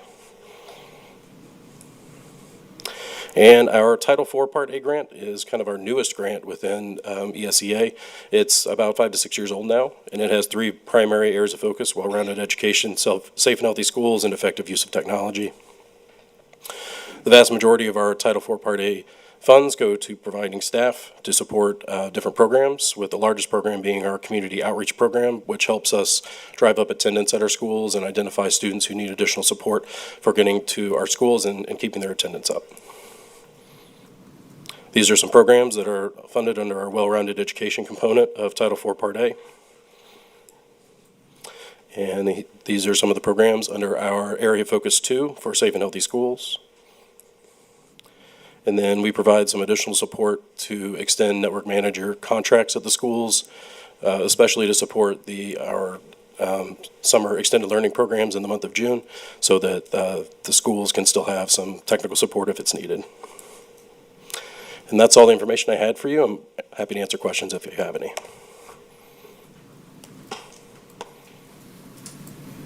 Mr. Sharpless? Hello, good afternoon. Recently we've seen that federal dollars certainly have been volatile, to say the least. We've heard a lot of the media lately. Through these grants, some of these monies are funding positions, and I'm just concerned. I guess the question is, if any parts of any monies do not make its way to us, what happens to those positions? Are those individuals, when they sign an employment contract with us, or anything, do they know that that's a grant funded position? I just have a concern there with the climate right now. We are looking at ensuring that all of the grant funded staff are signing some type of limited employment agreement whenever they are accepting a grant position. Currently, we do that for competitive grants that have an end date. We haven't traditionally done that for these annually recurring grants, but we are looking at if we need to start implementing that in the future. With everything that's happening in Washington, D.C., it's just a big concern of mine. So, thank you. Dr. Allen? Superintendent? Yeah, I was just going to say thank you, Mr. Baldwin. Really good data. I appreciate you tying this presentation to our strategic plan and then how that trickles down to our school improvement plans. Really appreciate the organization of it, and great to have your staff with us as well today. It's really good data, and just the impact of these funds just really puts it into perspective of the importance of these. And I'm just reflecting on what Mr. Keys and I will be doing in September as we go up and advocate in DC around these as well. So this data is really good. I'm just really listening and gleaning from this as we go and lobby to make sure these funds continue to funnel down to us. So appreciate this presentation today. Ms. Fields? Basically, just reiterating what Dr. Allen just said, and I wanted to know from Superintendent Hyde, how can we extend this knowledge into the community? I think that it's important for the community to see exactly the impact that would occur if federal funds was not available. There would be a lot of things that we would not be able to continue, and it would be very impactful. So I don't know what the answer is, but I just think the more we can educate our community and our parents and even our staff, the better. So it started for us with advocacy this season. As you know, we sent letters out to our parents. We reassured our staff. I think, Mr. Sharpless, the biggest part of your answer that was missing is, quite frankly, it depends on the timing in which the feds announce.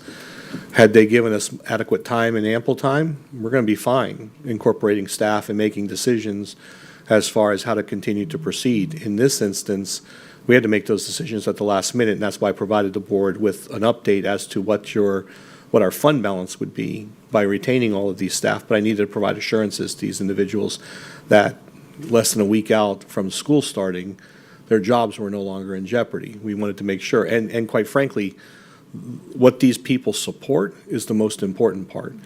And while migrant and other grants are not significantly large as a measure compared to other areas, professional development is the area that caused me the greatest concern. As Florida and other states continue to struggle in a teacher shortage, fewer and fewer candidates are coming into the classroom having graduated from the College of Education. Professional development is not just only important, it is essential, it's crucial to us, our ability to sustain our organization and make sure we have qualified and quality individuals in front of our students each day. So then back to Ms. Fields' part, it started with advocacy. I found it interesting when you read through some of the comments and responses that showed up on social media, it became very apparent that the general community has no idea how schools are funded or how those dollars can be allocated. So when somebody responds, and we kept track of many of those comments because those become opportunities to educate the public. So when somebody says, well, you get all this money in impact fees because we're growing, what are you doing with those dollars? Well, you can't spend those on staff. But that's something the public doesn't know, right? You can have a knee-jerk reaction and just chalk that up a different way, or you can embrace it and say, we've got to do a better job educating the populace on how schools are funded and how those dollars can be spent. And again, continue to reassure them and demonstrate to them through the audits that we complete every year through the Florida Department of Education and others. And in addition to that audit we completed 2.5, 3 years ago, comprehensive audit with an outside agency that showed very concretely that we operate with a high level of fiduciary responsibility, that we do not mismanage our funds. And so those are important things that we definitely need to make sure the community understands.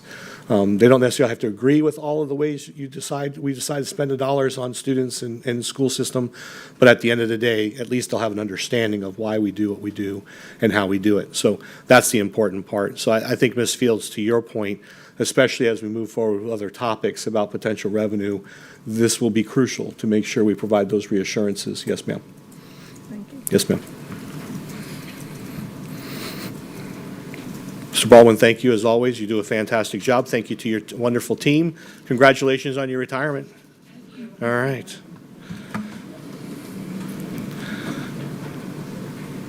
Board members, I'm going to look to you. Do you need a break right now, or would you like to get through zoning?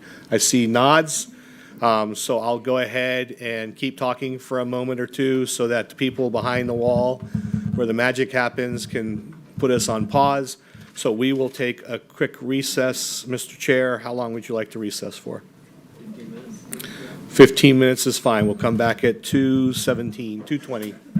I'll give you a couple extra minutes, 2:20.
Hopefully those 17 minutes of recess revived you.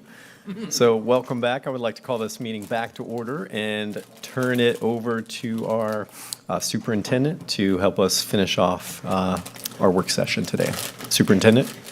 Yes, hi. Good afternoon. Welcome back. Welcome back, everyone. So we'll go ahead and pick up on item number 7, Attendance Boundary Committee recommendations for the comprehensive high school rezoning. Mr. McLemore. Good afternoon, board members, Superintendent Hyde. This afternoon is going to be a presentation, not necessarily to go into the weeds of every aspect of the analysis that took place. Staff's already provided you additional supplemental information at each of your positions. The intent behind this presentation this afternoon is to present what the official recommended proposed boundaries are that the Attendance Boundary Committee arrived at. And without further ado, I'd like to hand this over to the Attendance Boundary Committee's chair, Mr. Terry Coney.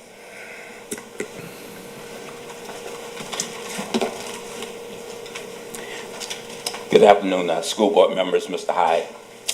I'm honored to be with you today because this has been a long time coming making this presentation, especially for the high school's part. And Mr. Keys and Mr. Sharpless, when they were actually on the Attendance Boundary Committee, they did a lot of work to make this happen. And then we went on a sabbatical for about 2 years, so we're finally getting to put this out. So I'd like to recognize my Deputy Chairperson, Ms. Anna Rivera, and also recognize the previous board chair, Mr. Don Brown.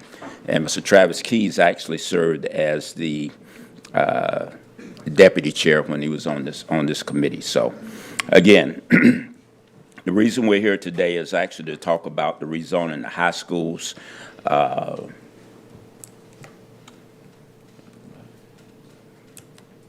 Okay, so there's several purposes that are listed to balance student enrollment across the campuses, to address school overcrowding and underutilization, to respond to population growth or shifts in housing patterns. And I added this one myself because it's been a long time since it's been done. I had several citizens in Northwest Lakeland approached me about the zoning for George Jenkins High School. And when we discussed this in the committee several years ago, there are actually students that lived in the area of 10th Street, Providence, Kathleen Road that were closer to Kathleen High School. They were bused past Lakeland High School to go all the way out to George Jenkins High School. So this rezoning process was well overdue. Some of the key factors involved were enrollment and capacity, demographics, geographic and proximity, transportation, feeding patterns, and community input. And we did a lot of work before we got into the rezoning of high schools as new elementary schools came on board, and the public input was always sought before we got final approval. I think Mr. Keys actually went out and spoke in several community events. On this slide, it shows the redistricting timeline. So if you look very closely in the red, it shows for the high schools starting in May of this year. Now, it says through September, but it's going to take longer than that. Middle school will start in June and will continue on through 2026. And elementary school, and we actually have done a lot of that work before, but we're going to be moving forward to finalize that. And elementary school could go through 2027, maybe even through 2028. There's a lot of work to be done. As the saying goes, how to eat an elephant one bite at a time. As we move forward in the high schools, I just want to point out some things to you. As you look at the pictures, on the right side will be the proposed boundary. On the left side is the current boundary. And there's a little graph that shows 2022, 2023 school year, then the 2024-25 school year. It shows enrollments for those that time period. And the number of parentheses is actually the seating. And then it shows utilization for both those times. And then if you look at the bottom page, which is really interesting as we move forward, as you start from the left going to the right, it shows the zone students in that current boundary area, then the zone students that actually attend that school plus the percentage, and then the total enrollment. And then the ones that really will stick out and catch your eye as we move forward, it shows choice out, choice in, and then the zone students proposal boundary, the change, and then the estimated utilization. Some of these will show the numbers for with portables and without portables. So your first school is actually Auburndale Senior High School. And as I mentioned earlier, if you look at the bottom for Auburndale, choice out, they have over 804 students that choose choice out, which is 34% of the zone students. And then they have 240 students coming in for 13%. Your next school is Bartow High School, and you see for Bartow, that square over to the left, it shows utilization with portables and utilization without portables. And one of the things that stick out for Bartow, if you look under the proposed boundary and the estimated utilization, that number goes down to 54.3%, but that takes into consideration a large housing development that's going to be coming up with over, I think, it was 1,100 homes coming in. Was that number? 11,000, excuse me. Next, you have Davenport Senior High School. And there's not much difference in that. Well, there's a slight percentage in the choice out versus choice in. And we eventually get up to the estimated utilization, and that number is high, and you'll probably find the same thing when we get to Haines City, because when we get to the new school on the east side of the county, that's going to take up some of that utilization once it's up and running.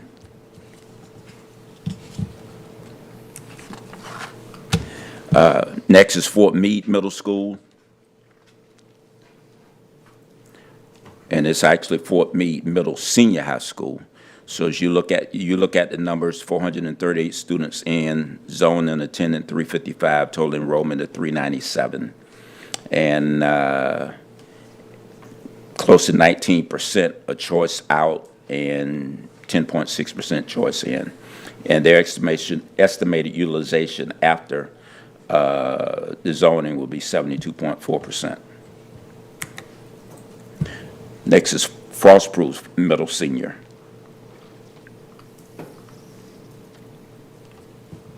And you see their choice numbers a little higher. They have about almost 31% of their students that choice in. And now George Jenkins High School. And if you look at the top numbers over to the left side, it shows in 2022-23 school year, without utilizing portables, they were at 102.4%. In 24-25, without portables, 100.8%, and with portables, 88.8%. And finally, with the rezoning, they'll get down to 82.5%, which is a minus 175 students. Haines City High School is another school on the east side that really has a high utilization rate, especially without the portables. You can see for 2024-25, without portables, they were at 127.3%. And with the rezoning and the new school coming online, that will take them down to 78.6%. Kathleen High School. You notice the difference in the utilization for Kathleen, both in 2022-23 and the 24-25 school year. One thing that stuck out for me for Kathleen, if you notice in zone, their boundary, 2,466 students, zoned attending 1,341. And you have 1,125 students that actually choice out of the Kathleen area for 45.6% of the students, and choice in 518 for 27.9%. The utilization rate after the rezoning will take them up to 82.1%. Next is Lake Gibson. You can see Lake Gibson without portables, they have a pretty high utilization rate, also over 100%. Lake Gibson is almost opposite of Kathleen. Their choice out is 303 students, or 20.4%, but they have 40.3% of the students that actually choice in for 796 students. So after the rezoning, they'll be at 84.6%. Lake Region Senior High School, for the 22-23 school year and the 24-25 school year, they were roughly right at 62%. Lake Region is another school that also has a high choice out rate at 38.8%, or 728 students. Once the rezoning is done, their estimation of the utilization goes up to 83.4%, bringing in 936 students. Lakeland Senior High School is another school with a high choice in rate. Currently shows boundaries, students inside the boundaries, 1,200. Zone attending 909 students for 75.8%. The enrollment is 1,982. So they actually have 1,073 students that are zoning in for 54.1%. After the new zoning, their utilization rate will be 80.9, bringing in a plus 643 students. McLaughlin Academy, their numbers are low, but part of that is because they're inside the Lake Wells Charter School system. You can look at the number of students that are actually zoned in the current boundary of 2,122, but only 322 are actually are attending zone. Their enrollment is 328. So choicing out, they have over 1,800 students that choice out for 84.8%. Even after the new zoning, the utilization rate would be 43.6. Now keep in mind that this year will be the first year that they will have a full complement of students. This is their first year with, that they will have seniors. So they have increased over time. Mulberry Senior High School, their current utilization rate for this past school year was 96.4%. And their zoned attending, they have 10,088 students for 79.9 or 80%. Their choice out and choice in rate is between 20-25%. Once the rezoning is approved, they will be up to 97.4%.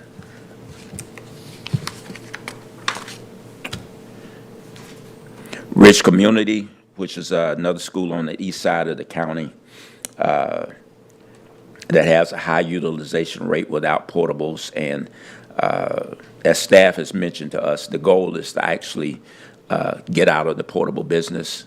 So, and that's what new school coming up on the east side of the county will take us to, but they are currently zoned for 2,434 students attending, 1,907 for a 78.3% rate. Not a lot of drastic numbers on the choice in, the choice outside. Once the new zoning comes into play, estimated utilization will be 91.9% and 92% utilization rate. Tenor Rock High School, which is another school that has a low utilization rate for 24-25, 62.1% utilization. That school is currently zoned for 1,440 students attending that live in that zone, 880 for 61.1%. And the enrollment was 1,143. We have almost 39% of students in that area that choice out and 23% that choice in. When the boundary plan or the zoning plan is approved, it will take them up to 84.2%. Winter Haven High School, again, if you look at their numbers without portables versus portables, even for the past school year, even with portables, they were over 100% utilization rate. They also have a high choice in rate. You can see that they have 1,029 students that actually choice in versus 25% that choice out, which puts them close to 40% of the students that choice in. Once the new zoning plan is approved and goes into place, and all that can happen until the new school comes online, but they'll be at 91.5%. And finally, the new school, which we just use the term BBB right now for the east side of the county, zone students 1,901. Choice students estimated would be around 30%, choice out 10%, which once the plan comes into play would be 76%. Now, Ms. Farrell probably could give some numbers because there's several factors that go into play here. Since the school is very close to the Polk County Osceola line, there are actually a number of students that live in Polk County that cross the line to go to, I think, Liberty High School, and some may go to Osceola High School. But with a new high school coming online in Polk County, a great number of those kids will come back across to be closer, and just the effect of going to a new school. So, and finally, as you look at the overall utilization numbers, you can see on the right side of the page, you have the green arrows that show the up and down rate using portables and the up and down rate without the portables. The schools that are over 100%, you can see they're highlighted in red. So the staff has done a great job putting this together. The committee spent a lot of time previously, before we went on sabbatical, really going over this. And transportation, our busing system really plays an important part in coming up with the zoning lines. Even when we were going over it, a final decision couldn't be made without transportation input.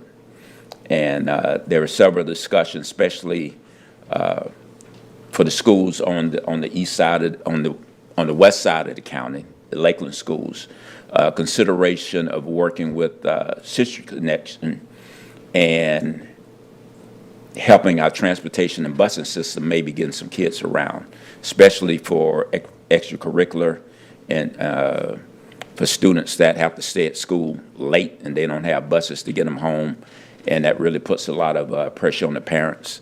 So maybe looking at recommendations on collaborating with Polk County Public School Transportation System and Citrus Connection on helping out with getting students around.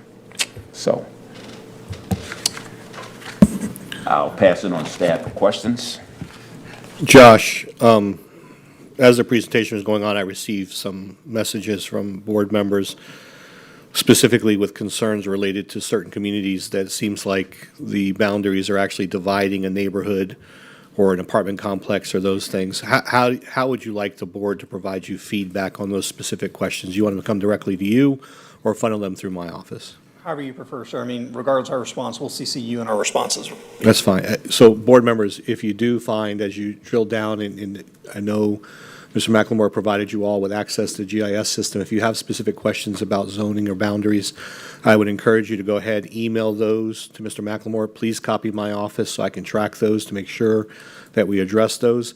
The board's not voting on this tonight. The intention for tonight was to at least provide you with the preliminary suggestions coming out of the Attendance Boundary Committee, and then more importantly, provide you with kind of the timelines for when you could expect this to go out public. So once the board approves the recommendations or the proposals before us, then we will take those out, host a series of community meetings.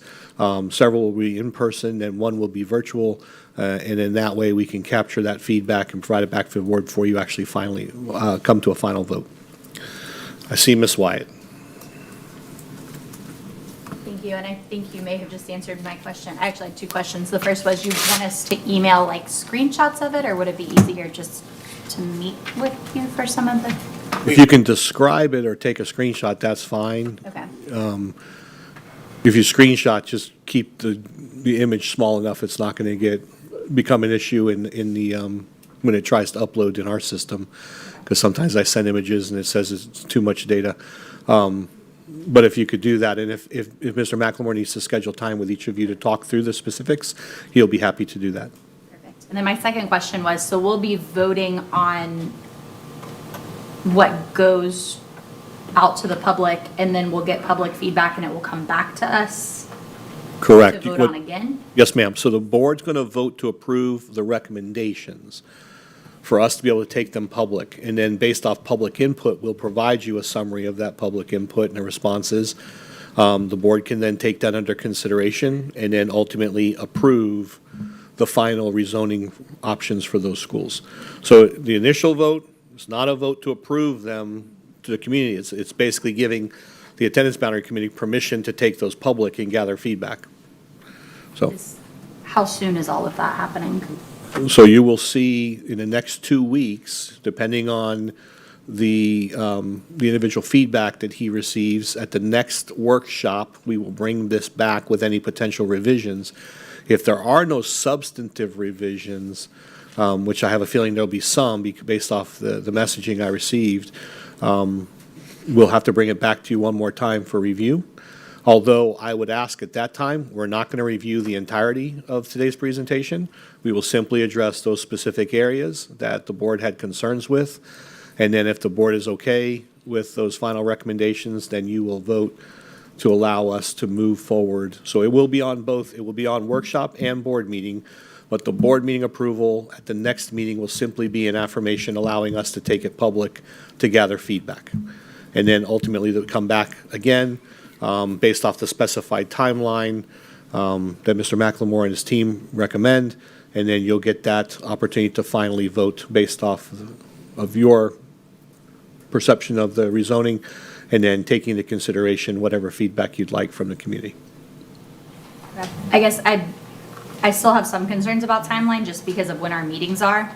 Because if it comes to us in August to approve it to go out to the public, our next meeting is early September, and then we don't have a board meeting again until end of October, which is plenty of time to advertise it, but I don't, if we're planning on implementing it in 26, 27, it concerns me that that's not enough time for families, because open enrollment will open.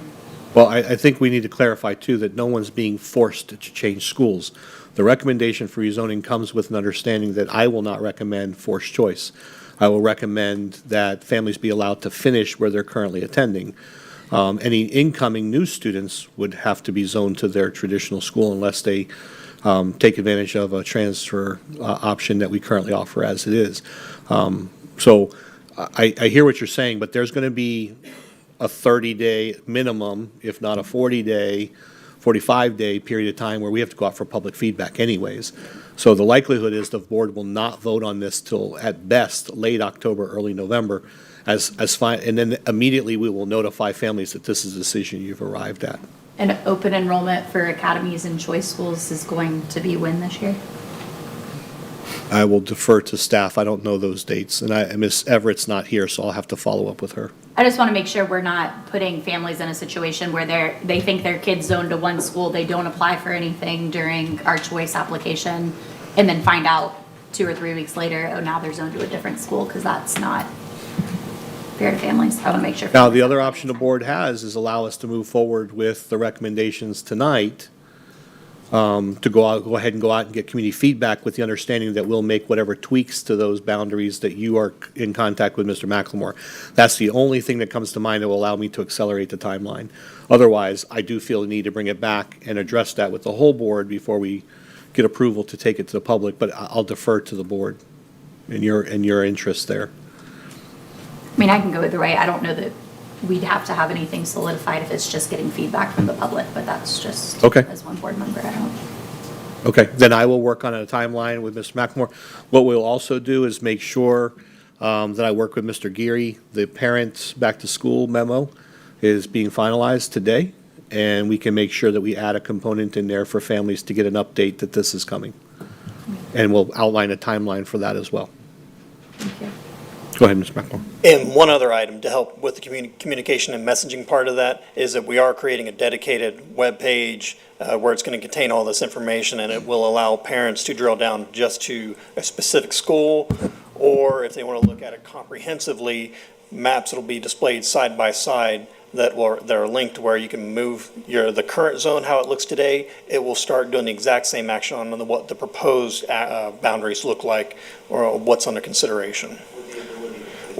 With the ability, they can still type in their addresses to verify what they're zoned for, as well as provide and submit surveys that we've created as well. Thank you.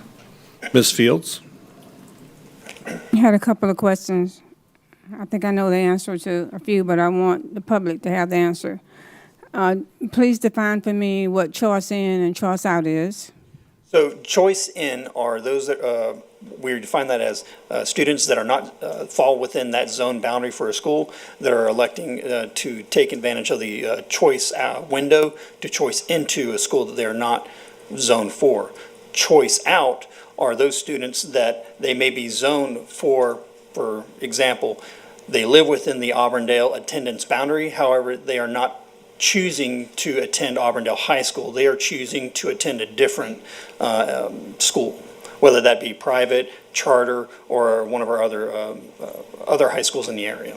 Okay, thank you for defining that. Excuse me, my next question is, what will public feedback look like? What is it gonna, is that gonna be basically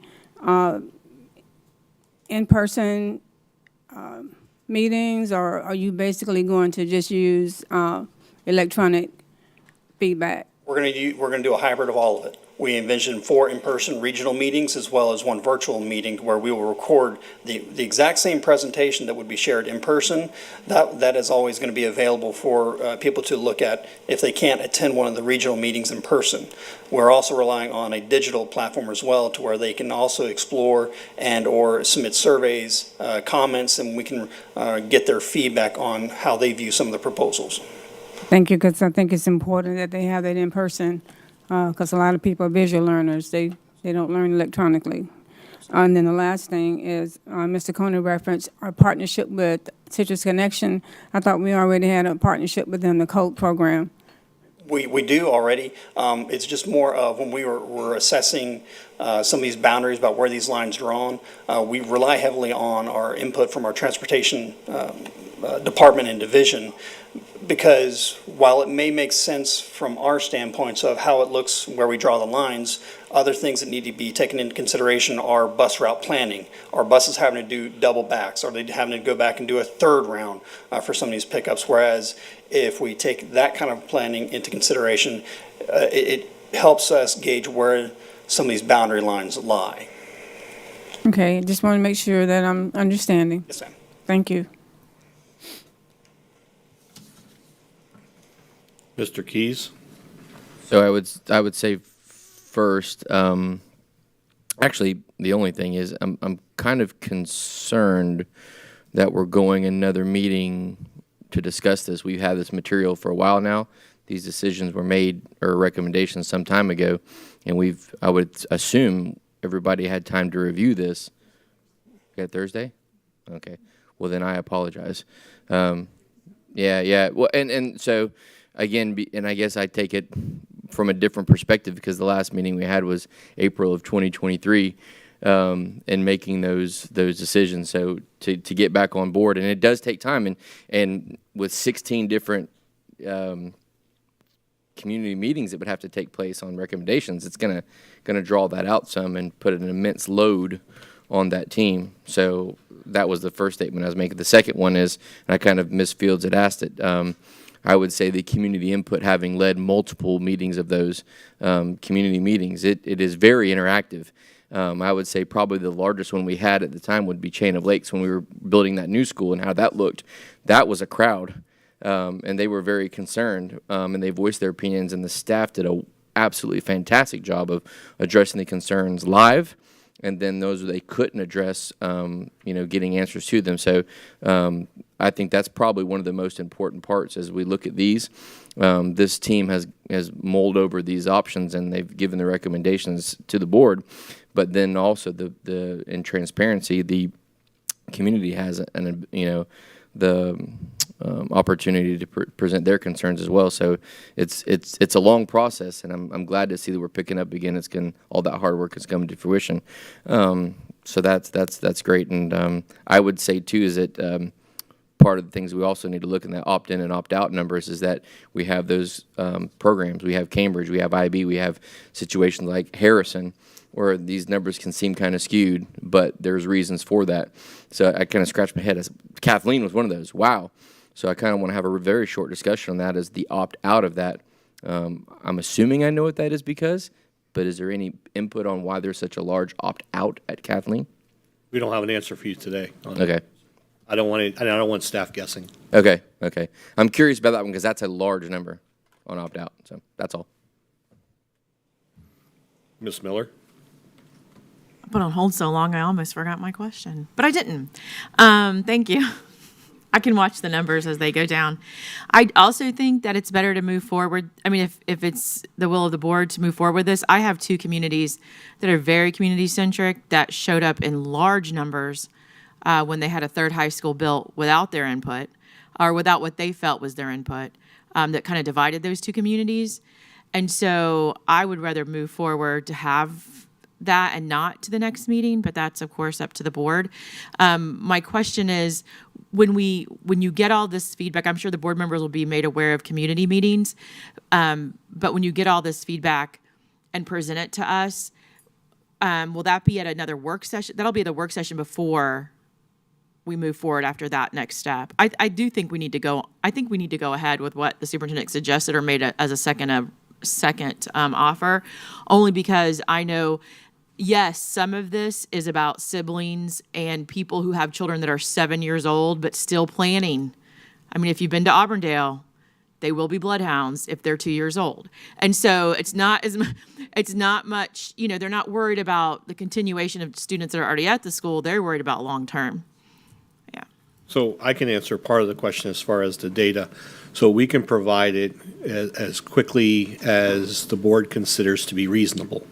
So following each town hall within each one of those respective regions, which would be arguably limited to certain schools, right? I mean, those are their neighborhood schools. I would recommend we provide a 5-day limit on survey responses. And then we can provide that in real time. So when the survey closes, so if we hold a town hall on a Thursday, then by the next Thursday, we're closing out that survey. We compile it for you on Friday, and we send it to you immediately. That way, you're not waiting for every meeting to get this large packet, because we are using a new surveying tool, and it does a really good job, according to the team, at capturing feedback from families. We can, to Mrs. Fields' point, we can have paper copies that we can have people complete while they're there at the town hall if they prefer that instead of the virtual option.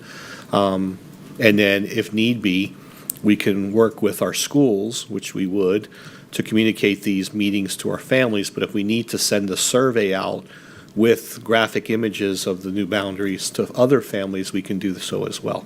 So we have the ability to do all that. The question I would have for the board, basically you're not voting, but you're giving me a consensus response that is, are you satisfied with a 5-day window for survey responses following the town hall, not prior to the town hall, because we can message everything well before a town hall is held. Ultimately, the last town hall will have the most advantage because the information will have been out there for longer. But if you're satisfied that 5 days should be sufficient time for us to capture and give you that feedback, with the understanding that any community member can also come to a school board meeting when you plan to address this, that I can get you the data as quickly as possible. That's the fastest response. I mean, that's the fastest way I can get you the information so that you can maintain and be reasonably apprised as to the feedback that you're hearing throughout the community as a whole. So if they choose not to, Go ahead.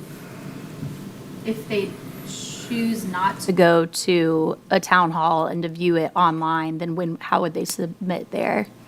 So they'll get an email. It'll have the attachment and the screenshots of their zoning, and then it'll have the survey link in there, and they can provide feedback that way. Now, arguably, that's going to be the least informed way for them to provide a response, because they won't have the benefit of having seen the virtual town hall or attending in person. But I'm trying to put our best foot forward and trying to capture that information, so and give them every opportunity to respond. So that's the intent. Okay. There's part of me that doesn't feel good about closing a survey while we're still surveying people. But you're surveying by region. Okay. So schools, Lake Gibson's responses have nothing to do with Frostproof's responses. I think that's the point I'm trying to convey, is that the meetings would be regionalized just to really focus on those schools and make it convenient for those families to attend.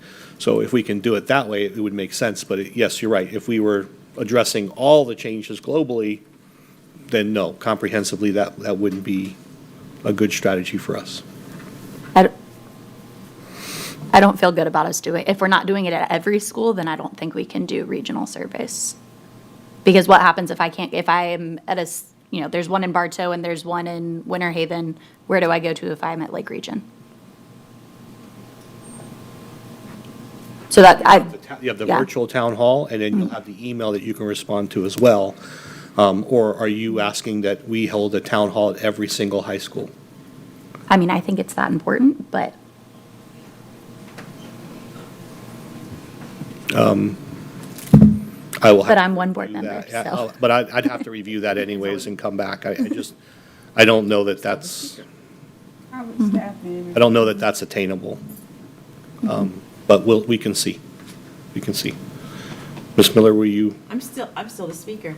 You are. And now I have more input because you left my mic on. I think this is back to, I'm just going to put a banner right here because I keep saying this. This is back to how we market and message this. If it's done with an extensive, intentional marketing campaign, I think people will get the message. You will have people that say, I never heard you were doing this. But I think if we exhaust all of our channels to get the information out, I mean, honestly, unless it's affecting them today or they think it'll affect them tomorrow, the in-person committee or the in-person meetings aren't usually well attended unless it's people that have a current need or think it will be a current need. But I think if we do a great job with marketing and pushing the message out, the electronic message out, that we might be able to get the responses without having to host at every high school. But I would suggest doing, like you said, like a Lake Gibson and a Frostproof, not a Lake Gibson and a Tenorock. Like, because then you're going to mix the message. It's right, they're next door neighbors. But I think that might be helpful and attainable to get the information, but it's going to be strategic and intentional with the messaging. Mr. Sharpless? First, I just want to thank the committee, the ABC committee, as well as the staff. It's a big undertaking, and I know it's been a while in the making. And so first, I just want to thank you guys for all your hard work. I just want to make sure for the public to understand, when we're going through and we're seeing some of our middle seniors, I represent a lot of those in the Southeast. Those numbers they saw were high school numbers only, correct? I want to make sure everyone understands that. Okay. I knew that, but I want to make sure the public understands that. The only concern I had, well, not the only, but the one that I'll bring up here, how come we're decreasing utilization at McLaughlin? I know there's charter system there, but if it's already underutilized, why are we decreasing the utilization there? It just concerns me. So the areas that were modified for McLaughlin were based off of bus routing. Okay. So that was entirely driven, no pun intended, based off of transportation planning. Okay. And the most prominent area that was changed was out in the Indian Lake Estates area. Yes, I saw that. Okay. But I can already tell you in monitoring the growth that is still being approved in the city of Lake Wales, that is still a very vibrant and growing community. Absolutely. I mean, you mentioned it about Bartow High School, and that reason with that humongous development that's coming, there is a lot of growth that's coming in the Lake Wales as well. So I'm hoping that that will capture some of that. So, but I just wanted to make sure everyone watching, those numbers were high school only, not middle school students. Ms. Fields? I just would make a general statement that boundary changes is probably the most controversial task that we will undertake. And we really need to make sure that we get it right. I know that we will. And we need to make sure that we dot all of our I's and cross all of our T's. Yes, ma'am. Dr. Allen? Thank you, Superintendent. Yeah, again, I appreciate Mr. Coney and the presentation and the work of the committee as well. 2 weeks from now, right, we do have another board meeting. So is that when we're looking for approval on this? To approve the proposal. Yeah, the proposals. Okay, very good. Recommendation. All right. And then a question on the choice in and choice out. Does that capture the COI students or the controlled open enrollment students? Okay, or COE, rather. I'm wondering, yeah, because, when we think about the attractor programs like the Aerospace Academy and Harrison and so forth, how are we looking at that in the mix there? And then thinking about the pattern from middle school into high school as well. And it's probably not an answer for right now, but just something that I would really like to understand more so as we move through this process. And then I think the utilization, I wish the utilization numbers that were put at the very end of each high school was the utilization number without portables. But that's just me in particular because obviously we want to be a no portable district. And then as far as the timeline, I was thinking about the timeline, looking at the timeline as it relates to the new high school and just, would like to hear an update eventually where we're at. Has the property been,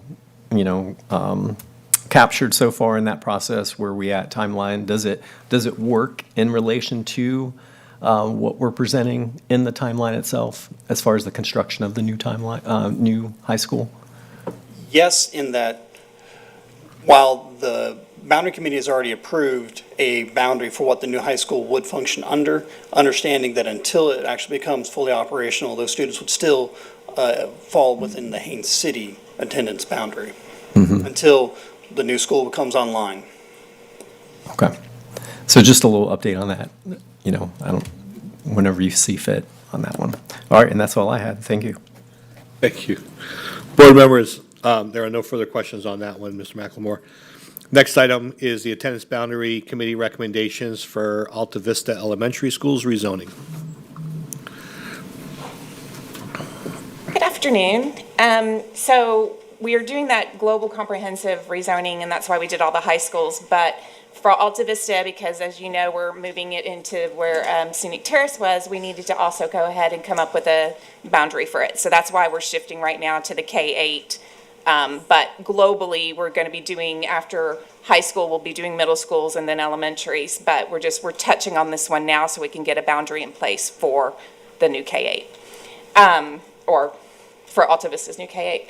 The picture that you're looking at right now, what we did for this coming school year is we took the Alta Vista elementary zone, laid it on top of the middle school zone, and we told the fifth graders, the rising sixth graders, if you're in this boundary, if you're in the Alta Vista boundary, that you can stay into the K-8. But we didn't change the boundary yet because that requires the process that we're going through. So you're just seeing what it looks like if you took Alta Vista, laid it on top of the middle school. So the data that we have right now for Alta Vista Elementary School, I've included for you guys to see the current third graders, the current fourth graders, the current fifth graders, so you can kind of see what the size of the class is that's rising up currently, and choice in and choice out. When we move them over to the K-8 at Scenic Terrace, just to be clear for you, roughly 943 seats will be elementary seats, and about 471 seats will be middle school.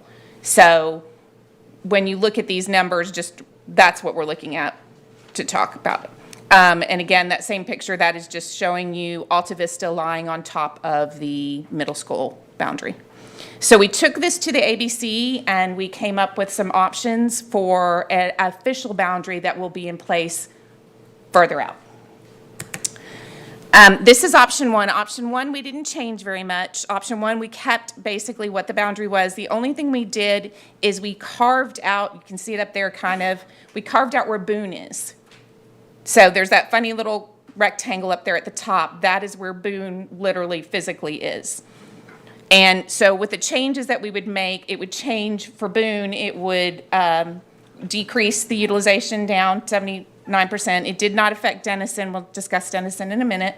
And it would take Lake Marion Creek down just a little bit. But otherwise, the boundary just stayed the same as the current Alta Vista elementary boundary, with just that little carve out where Boone Middle School is. This option, which is the ABC recommendation, cleaned up.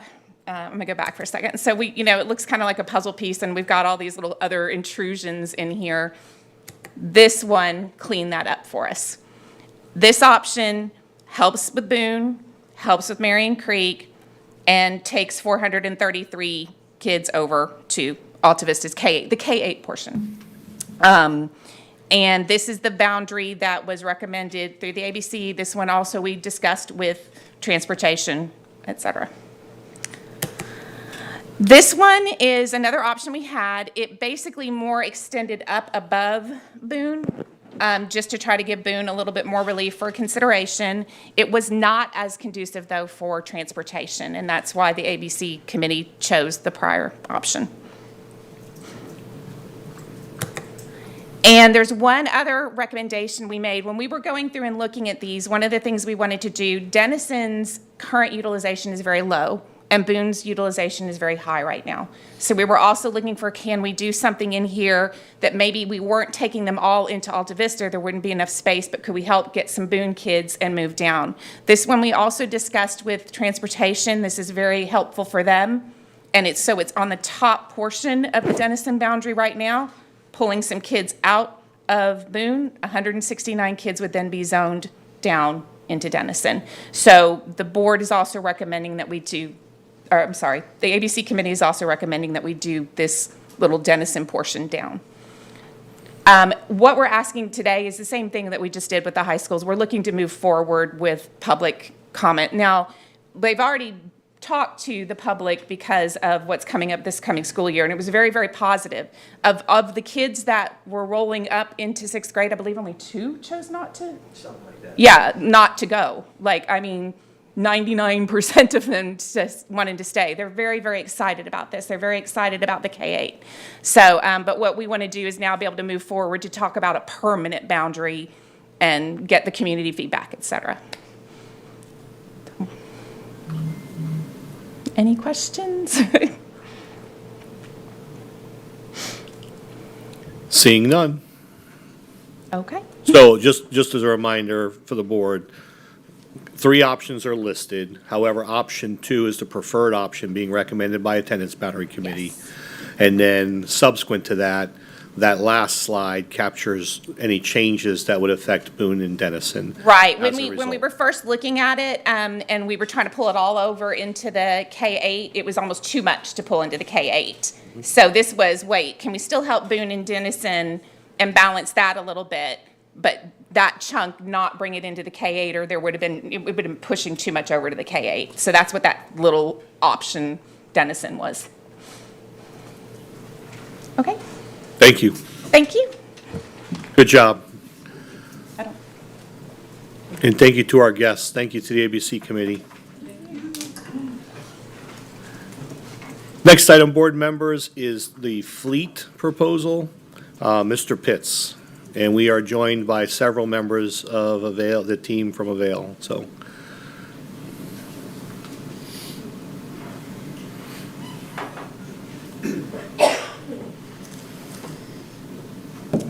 Good afternoon, board members. Here to talk about the Florida Educator Health Trust. A few months ago, our consultant, our health insurance consultant, our health benefits consultant, Robinson Bush, left us. And we put out an ITN, invitation to negotiate, and Avail won that invitation to negotiate. And as we were working through what their contract was going to look like, they brought up, to me, I had not heard of it before, but the Florida Educator Health Trust. They were able to scale back on some of the services that we would pay for through them because of this health trust.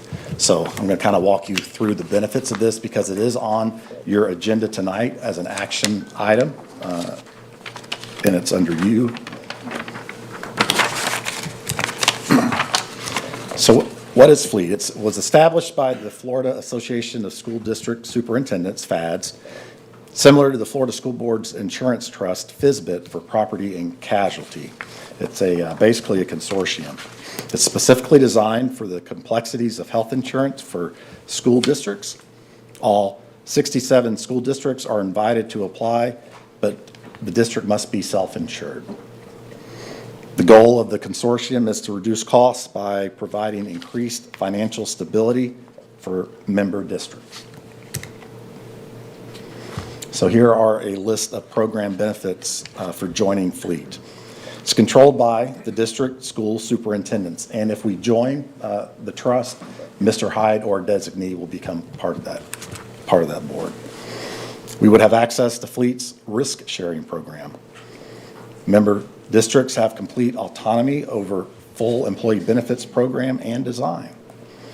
It offers an economy of scale for purchasing, offers accounting services and billing consolidation to reduce district workload, actuary services, financial reporting, and funding recommendations, annual analysis and marketing of medical, pharmacy, and stop-loss programs. Additionally, we would see annual repricing of medical and pharmacy claims to ensure maximum savings, procurement services, contract negotiations, and vendor contract management, independent oversight and audits for state, federal, and local compliance, and a consolidated data warehouse for maximum efficiency.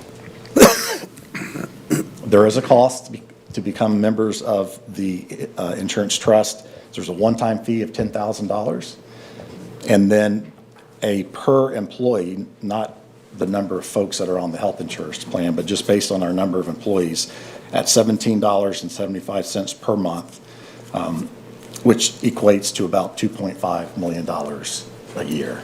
I went through that extremely quick. So now it's time for questions that you may have about this program. Mr. Sharpless? First question I have is why is the need for back-to-back tonight to vote on this tonight rather than to give some time to research it? I'm just curious. Is there a specific reason, like we have to get in by a certain date, or? No, there was only because we were finalizing the contract with Avail, and we were trying to bring them on as quick as we could, and that was really the reason to do it this quick. There's not an issue if it comes back in August. I'm just curious. Then the second question I have is because this is a trust and you said it's similar to FSBIT, and within my involvement in FSBA, I understand what FSBIT is and how that works. I'm curious, what districts are members of this trust? You know? A couple off the top of my head, but I don't want to guess. Okay. Ted Roush. Thank you, Superintendent and Board. My name is Ted Roush, and I'm the Executive Director of FLEET, the Florida Educator Health Trust.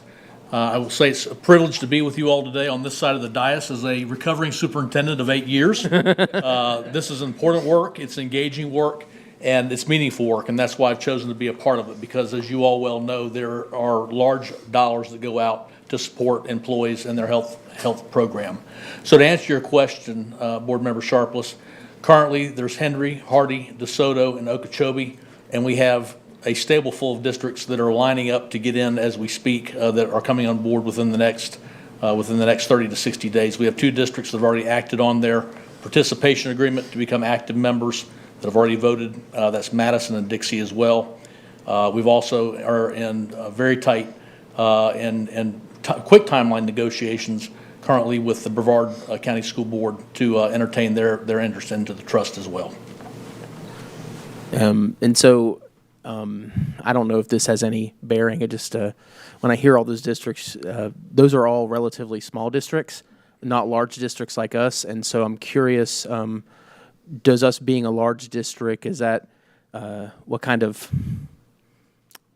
joining this, would it cause any kind of new issues for you guys that you aren't currently dealing with right now? Or I'm just curious how us being a large district will play in with all those small ones. There's absolutely no problem with the capacity to be able to handle a larger district. We met with Palm Beach yesterday. We have Hillsborough here in 2 weeks. Yep. And so there are large, medium, and small districts that will all reap benefit from being a part of this trust.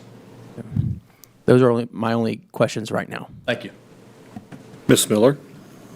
Thank you. I just want to say, sitting on the insurance committee has generated more questions than I think I've ever had, believe it or not. But having Avail come in as the party, the liaison that's not attached to any of our major networks that we've had to deal with, I feel like these are the ideas that we wanted. We wanted to see somebody who was looking out, for the singular best interest, not that others weren't. But in the past, we've had people in the liaisons positions within networks of large companies that were selling us products. And so if we are seeing this as a savings or a benefit to the district, I'm in favor for this. It is obviously a cost up front, but I think long-term insurance in general and the way it changes so quickly, and in a district this size that is self-insured, we are just treading water at this point. And so I appreciate this being brought forward. I learned a lot about this. This had not been brought to us before. So thank you for doing that and the partnership we have with Avail. Thank you. I see no further questions or comments.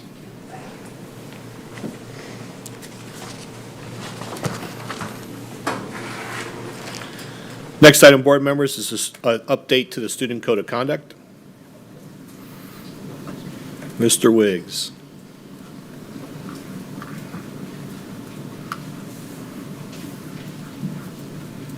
Good afternoon, board members, Superintendent Hyde. The Code of Conduct had already been previously approved, but we got a late statute change that arose from House Bill 1105. We'll just give them a minute. Yeah, we need your attention. All eyes on me, right? So it arose from House Bill 1105 that talked about wireless communication use in schools, that stated elementary and middle schools students are prohibited from using wireless communication devices during the school bell, and the high school students are prohibited from using wireless devices during instructional time except solely directed by the teacher for instruction. And that is the change in the update.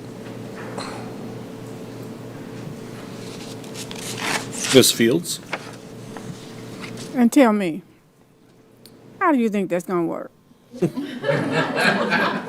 Being that we have very supportive and cooperative parents here in Polk County or whatever, we're going to push it out with ease. It's going to be something new for elementary school students. We're not going to be strongly punitive this year because it is going to be something new. It is already in line with what middle school and high school administrators are already fighting with cell phone use. It's now just in statute. So with them, we may be a little harder, or we'll encourage school administrators to be a little harder. But we're definitely not trying to run up numbers because of wireless communication use. But we think it's going to go over well with parents, with everything else. Good luck to you. Yes, ma'am. I know from a different seat, kids are addicted to technology and to phones, and they get very upset when they can't have access to their phones. And then having that added burden, and I'm going to call it a burden because to me it is, the teachers, whoever, the staff having to really enforce that, almost like policing them, is going to be a handful. But we'll see. Time will tell. We have our meeting with our APs and deans on next week, which that is going to be a heavily covered topic for schools to go back, and they're just going to have to work together as a unit and just deal with it as partnerships in the schools, in the local schools, and with parents. Really just have to go back to that old school. Your kid got to ride the bus home. You got to pick them up. You got to call the front office. So it's going to just come down to communication. Thank you. Yes, ma'am. Ms. Wyatt? Thank you. I don't think it's any secret based on my screen time stances that I'm thrilled that this passed because I think it's one of the best things we can do for our kids. My concern is how are we supporting our teachers in practice? So is it the teacher takes the phone? Is it they have to call an administrator to take the phone? Is my first question, but then I have a follow-up question. Just historically, we've never really encouraged teachers to take a phone, that if there was a phone issue, they were to call for an administrator. Administrator takes the phone, and the school had to have in their discipline plan how they were going to handle phone uses and how many times a student's phone can be taken before they go through progressive discipline. That'll still stay in the hand of school administrators, but the discipline office will just provide guidance and conversation and with working with regionals. So it's already been in place. Now it's just statute and just how they're going to do it. But administrators will be supportive of the teachers. And then my follow-up question to that, which actually I have a question based on what you said. So every school has a different protocol on how many times they take a phone before they're calling home, and because that is concerning. We tried to establish for every school to have a matrix on how they handle various discipline issues. Again, it's now where they're lumping together elementary and middle school, whereas middle school was kind of grouped together with secondary because they were older. So now we'll have to go back and reevaluate how are we going to deal with elementary and middle school having to follow the same statute and the same thing versus now just high school and with high school students using the phones. But each building principal and administration does have the freedom and the flexibility how hard they want to cover different areas. But we'll just provide them guidance so that we're all uniform across the district. And one school doesn't have more discipline for something than another school because another school is more relaxed. My follow-up question was going to be on the messaging, and that makes the messaging really hard when every school's doing something different, because I think that's the most important part of this, is making sure it's messaged starting with orientation of every parent of an elementary or middle schooler knows if your kid's caught with a phone, we're taking their phone. and what the progressive discipline is. So it does concern me that we have different rules at each school. And I ideally would love to see that streamlined in the future. Ms. Miller? I think it just follows up with the last two. This is going to be about leadership and support, because not only are you going to de-escalate students if there's issues, but these leadership members or the team that's assigned at the school will have to de-escalate parents about taking personal property off their child. The expectation needs to be there, but it does need to be succinct, because as soon as we get that a lot, we get, dress code at one school, why does my cousin get to wear whatever and I don't have to? We go to 2 different schools. I think it needs to be the same message with the high expectation. This is the expectation of the school district. But it is about messaging, or we're going to have staff upset because it's going to be a support issue, a messaging issue, and a training issue for them to go into this realm of discipline or of authority over people's personal devices. Again, for us, we take the approach that it was already there. Was it? It was. We've already had established in previous years the use of cell phones. Cell phones have always been taken. Again, we just find that School A was more aggressive than School B. And I can tell you, not only aggressive, I've been in some classrooms that are super creative about how this works. Whether they offer a charging port and the kids are voluntarily giving up their phones, so they're not having them at their desk, whether they offer some kind of reward system. So it is. I don't want it to look at it as punitive and always looking for discipline. We need to have those good classroom management, school management, programs or ideas shared, because I've been in schools where I couldn't believe how many high school kids were just taking out their phones and putting it in they know that's the expectation. And so it's going to vary school to school, but I think the concept is helpful because it has become a problem in the classroom. Ms. Wyatt? This may be more of a question for you, but is it common in districts to see the disparities in what it looks like at the school level? No, and I don't think that's what Mr. Wiggs actually intended to say. And quite frankly, I plan on following up with him and Mr. Butler about this, because, no, the district establishes a protocol.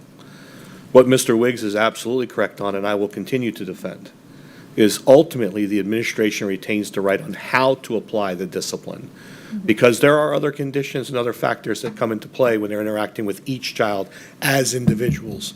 It doesn't mean the consequence is not there. It doesn't mean that they're not getting a referral for the same issue. But ultimately, the discipline that's applied to the student may vary. And it could vary because of the student's exceptionality. It could vary because there was a language barrier. It could vary because of any number of reasons. It's not because an administrator chooses to be more lenient with a student, but I will continue and always defend the right of our school administrators who find themselves in these positions to make those real-time decisions about what's in the best interest of the student and to make sure that we're enforcing the concepts. So as far as does the phone have to be taken away? Absolutely, that will be explicitly stated. Now, we will have to develop some parameters around that, because I will tell you, Ms. Fields is spot on, because I don't think what the board has not anticipated, having dealt with this before, what the board's not anticipating are the number of complaints we're going to get alleging that we broke or lost or stole phones. And then we will have to reimburse families. And it won't be for the $199 phone that they got when they signed up for the new plan. It'll be for the $1,100 or $1,300 phone, because that's the value of the phone. And those are the situations that come in play. We have had a very strict cell phone policy in our schools over the last 2 years. I personally wrote the memo that went out to principals and to faculty and staff when this first passed 2 years ago that we were to restrict usage on our campuses, and we did.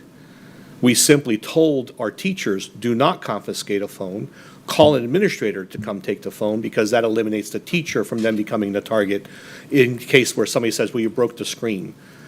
That's going to be the issue. How do we verify that when we took possession of a phone, it wasn't chipped or damaged or Those are the kinds, and I'm just telling you, I'm going to deal with it. And you're going to get calls and emails as well. That's not going to defer us from being able to do this. I will also say that school districts in other states who have worked to successfully implement similar programs, who are a little bit ahead of our state, have reported, especially at elementary, it's all about communication. The expectation is easier to establish in elementary. They don't need their phones at all during the day. It really is a convenience factor for families. And that's the pushback we're going to hear from families if we were to try, for example, to put phones in pouches or say we're banning phones from campuses altogether. You know, so long as they maintain them in their backpacks, they don't come out during the school day 30 minutes before and 30 minutes after, they're in good standing. But there may come a time, I'll give you a good example.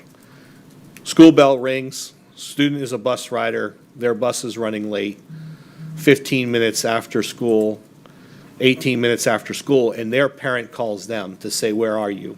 I'm tracking you on Live 360 and I don't see you moving, what's going on? If that student answers the phone, am I really going to consequence that kid? There are scenarios that come in that we just have to, so I think Ms. Wyatt simply stated again, I'll reiterate, we will set the expectation, we will set the parameters, and how that scales, like we do now. On the first offense, this is what happens. On the second offense, this is a recommendation for what you do. But then still give principals and administrators the latitude to address those specific disciplinary events as they take place, taking into consideration all of the background information that they need to consider. So it's not that we allow schools to establish their own set of rules. We do at times, though, have schools that will go beyond board policy, as you know, and set more stringent expectations for dress code and things like that, but the board does allow that, and we do allow that as well. So I just want to make sure we don't have school A saying, you know, you get not your a big phone deal. taken away 10 times and then parent has to come pick it up, but school B is saying, well, if you get your phone taken, every time you get your phone Now, taken. we can definitely work to provide that guidance and provide that, again, with the understanding that step one, step two, step three, step four. I mean, at some point, it's no longer a cell phone issue. It's gross insubordination, and principals have heard me say that before. So a dress code violation, the first time you get it, it's typically, it should be a verbal, right? Okay, you're out of dress code, pull your pants up, whatever the issue is, tuck your shirt in, cover yourself. Second offense, all right, you've had a warning, here's your detention. Third offense, maybe an in-school suspension. After that, it's no longer a dress code violation. You are choosing to ignore the policy. That is gross insubordination, which now means you're going home. But then here's the difference. The administrator then needs to communicate with the parent and create a team approach to how do we address this, because your kids had 4 chances. And the way I used to explain this to parents who would get upset with me about sending kids home for repeated offenses, I'd say, listen, if you tell your kid to do something at home repeatedly, you don't just let them slide. There's a consequence at some point. Well, there's a consequence in school. We're preparing kids for the real world. So at the end of the day, yes, ma'am, we can provide some explicit steps and strategies, but then understand that we will allow them to make the decision ultimately about how to discipline in those individual scenarios, because there are some that will arise that I think you would agree require that flexibility. Thank you. Yes, ma'am. Ms. Miller. I appreciate that you mentioned different scenarios, because I'm sure Mr. Wiggs is aware that there may be instances, we have students with IEPs, we have students that use phones to take pictures of the board so they can have the homework assignments, or they use their phones for some kind of app to help them communicate. All of that would have to be, the piece is going to be the teacher educated on the usage of the phone as well. Because especially in high school, elementary schools, not as much, but in middle school and high school, we've had a lot of incidents where the teacher or the staff person may not be aware of that, especially if it's a disability of a child who's what we would consider typical or more high functioning, and it becomes a back and forth of a control of who's in charge. So I think the messaging to support the staff with, all of the situations they'll run into will be on us as the district. But thank you for bringing this, and hopefully, it will go well once we get it messaged out. Yes, ma'am. I see no further questions or comments, Mr. Wigg. Run while you can. Thank you. It's a very important topic, and it's one that's been at the forefront. I am glad he didn't mention about corporal punishment, so we'll talk about that at a later date. Next time. All right, next item, board members, we have the extension of the management services agreement between Aramark and the School Board of Polk County, Florida. Mr. Pitts is here, Harry Fix is here, and Doug Harwell are here. This item was previously pulled due to a conflict that Mr. Pitts had, and he couldn't be with us to present, so we're bringing it back at this time for you. Thank you, Mr. Hyde. Mr. Hyde has been very public about the need for us to make sure that we don't have evergreen contracts, that we don't just extend services just because we've always done it that way.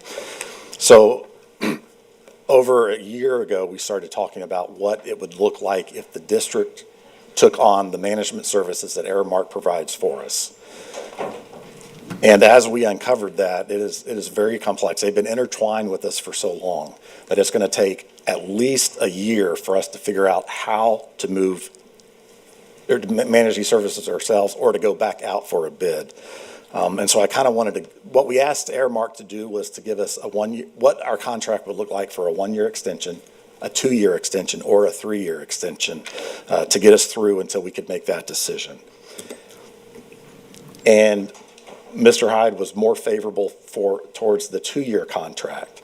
That 2-year contract, which the base is $2.8 million, there would be an increase of 2.5% a year, and Aramark would provide capital renewal or additional funds in the amount of $307,000 towards capital equipment. And just to give you a little overview of what Aramark does for us, currently the capital equipment, the dollar amount of the equipment that Aramark provides for us is $1.6 million. So if that contract ended today and we had to go out and buy like equipment, it would cost us $1.6 million for that equipment. That includes 33 vehicles and 12 trailers. Aramark provides all 2-cycle equipment for the schools and grounds. They also provide insurance and repair on vehicles, grounds, and custodial equipment.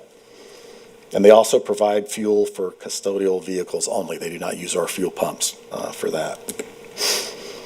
Services provided by the current contract, Aramark provides 6 staff positions. Within that $2.8 million contract, Aramark has a large mowing contract with JSM that covers labor, equipment, and fuel, securing assets to continue the operations or to put the contract out to competitive bid. The other kind of kink that we're having to work through is this SAP upgrade. 2 years would give us the opportunity to complete that upgrade and then decide how we're going to move forward. This is not on your agenda for tonight. This contract, it would come back in the August board meeting. Ms. Fields. So I remember when we went, we transitioned from doing it ourselves to Aramark years ago. And I know we had a very detailed contract that talks about if we were to remove ourselves from them, what would we keep, what would they keep? So we should have that, I would think. We do. Okay.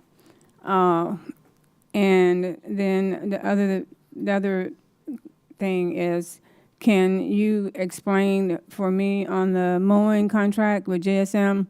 It says 22 mowings per year. That is per school or what? Or per location or what? That is for the location. Yes, ma'am. That is for the look. So it's to me that sounds like every 2 weeks. Okay. And then my question is, how is that monitored? Because I see a lot of school yards that's not being mowed to me as they should be.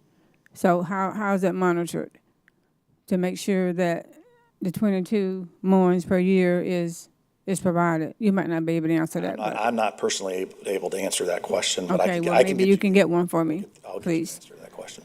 And I do think that we need to put it out for a competitive bid because this has not been put out for years, I believe. I've worked here since 2009, and it has not been out to bid since while I've been here. The initial intent, Ms. Fields, was to restrict this to just 1 year until the time that staff came back to me and said, the problem is, as you mentioned, and as Mr. Pitts mentioned, we've been with them for so long that they have steadily purchased new equipment as our equipment has been reached a state of disrepair or no longer was appropriate. And so we are behind as far as that. So it would cost us, as Mr. Pitts pointed out, $1.6 million to buy all that equipment immediately. So what this would allow us to do is phase it back in reasonably. And to your point, make sure that we're accounting for everything we should be accounting for in our contract. And then again, what our expectation is, they will come to me with a recommendation before December that we're either going to continue to move forward and purchase our own and then take this on and begin internally, or they're going to make a recommendation, we put it out for bids. We'll have almost an entire year and a half to have a competitive bid and solicitation out there so we can review that and bring that to the board in a timely manner. Right, and I agree with you. And when we had it ourselves, it was a very heavy lift to do it, and that's why we went with Aramark. And I'm not saying that we don't need to continue to be with Aramark, but I think we need to look at what our options are. Well, and I think, you know, what we've committed to the board is you may find that Aramark is the best price, but you never know if you don't go back out to bid. Right. And that's really the focus here with our large contracts.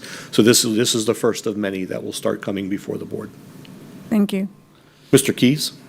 The only comment I have is I'm excited to see that we're looking at these more systematically and seeing what services are provided. And you know, I think my next question is as we take a survey of what the assets are, we'd mentioned there's $1.6 million worth of those assets that were purchased by Aramark.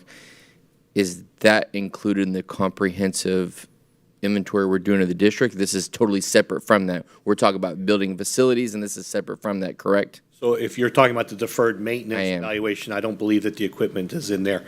Because this would be normal wear and tear equipment that we would normally repair probably for 3 to 5, 7 years, depending on the piece of equipment. So no, sir. Deferred maintenance is solely based off physical infrastructure and HVAC, plumbing. And I just wanted you to say that. I knew that, but here's the other thing about that too, is that now it really kind of like, woo, $1.6 million of equipment purchased, and then are we taking Aramark's word for it that the equipment they say is theirs and ours is ours? Well, that's part of the review process. Okay, good. So as Ms. Fields pointed out, in the contract, there were terms and conditions that said, we retain this, they retain other property. We will need to physically go through, look at the asset tagging, look at what was, so anytime something goes to the warehouse, we keep a record of it if we dispose of it. So we will be able to, it will take some time, but yes, sir, we'll be able to verify to the greatest extent possible that something is ours versus theirs. Okay, excellent, thank you. Yes, sir. Ms. Miller.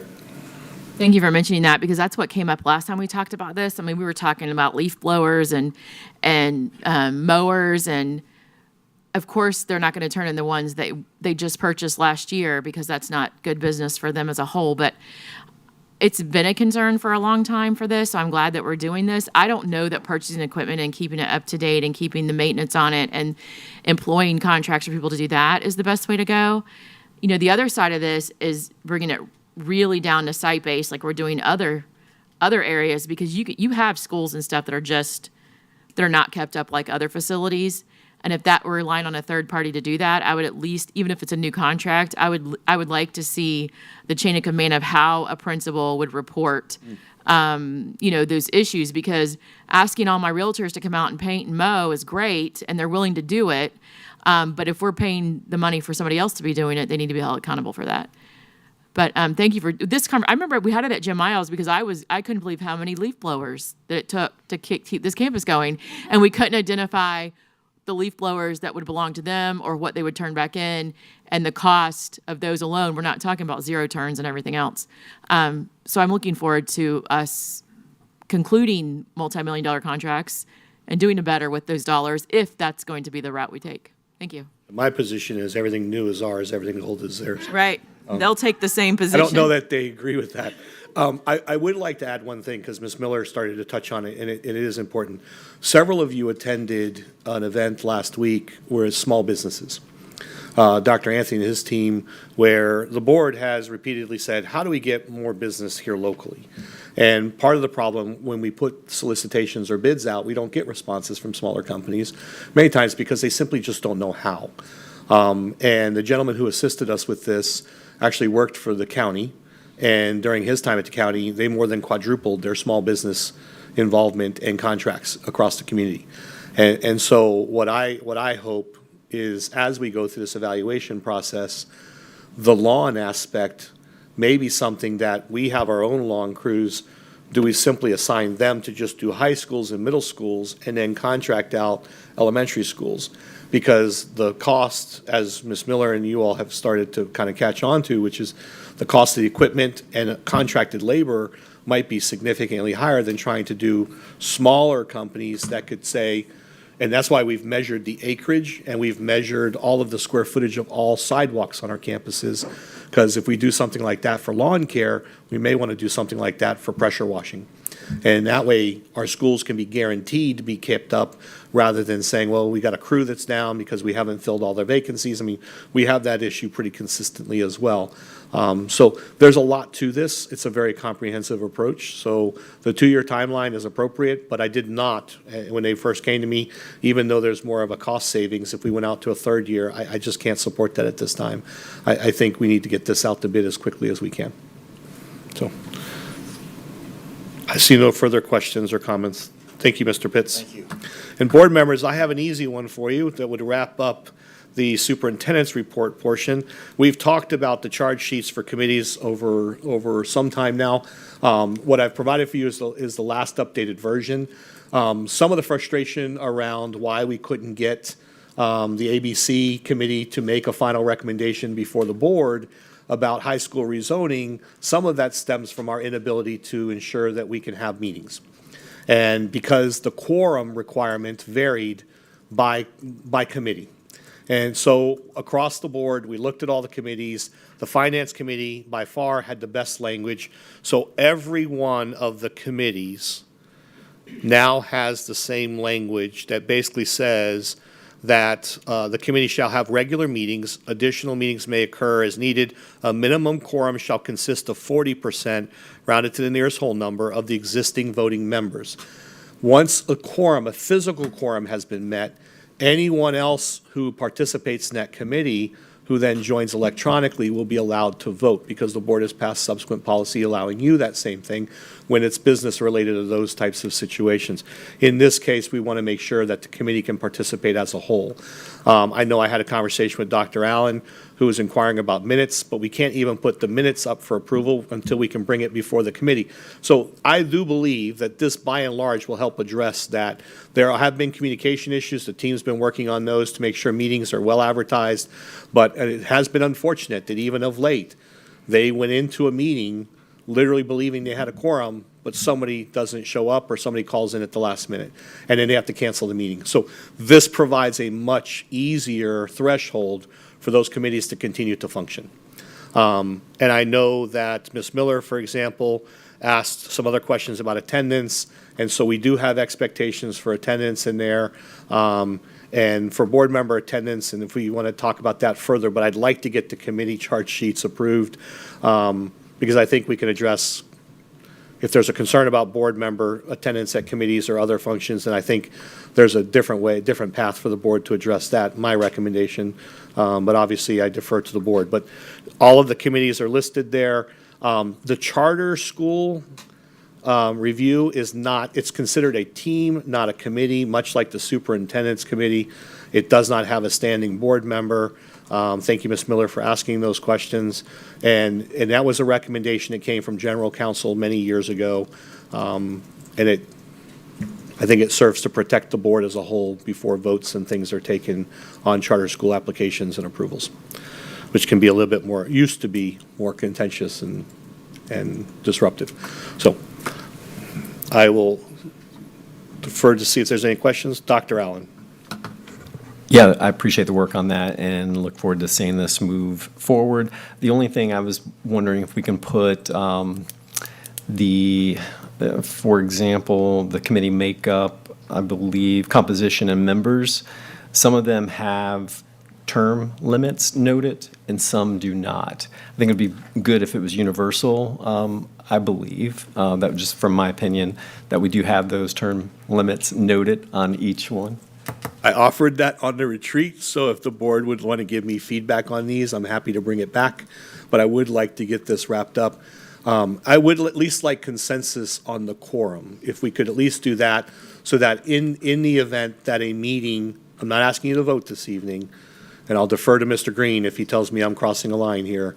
But if the board could give me a consensus that it's okay to move forward with the quorum modification, and then I'll bring back any subsequent modifications as far as term limits, based off your feedback to me as well, and input, and I'll bring that back at the next meeting for a formal vote. I see nods, I see thumbs. I believe I have consensus. Thank you. And Dr. Allen, I'll go ahead and see what we can do. I'll work with the team to make those changes. I'll do the red underline as well, so you can see the changes, track changes, and I'll get that to you probably by the end of the week. Okay, thank you. Thank you. We created a new section.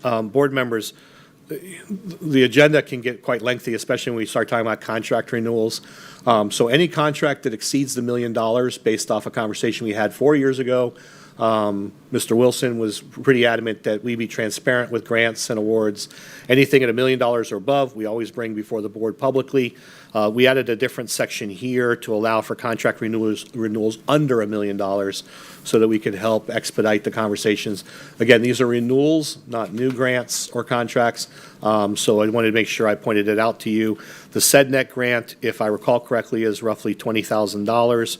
In speaking with, it's Ms. Williams? It's an increase of $20,000. It's a total of $99,871. And then the Early Learning Coalition, this is an annual renewing grant. It did rise above, comprehensively with all categories added, it does go above the 1 million mark, but we wanted to make sure we had that on there for your review and consideration.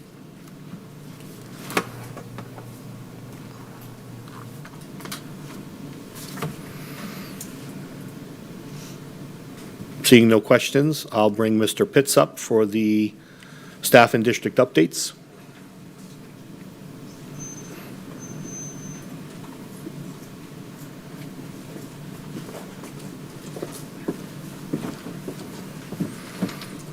Well, hang on a second, Mr. Pitts. Do we need to take another break? Yes. Okay.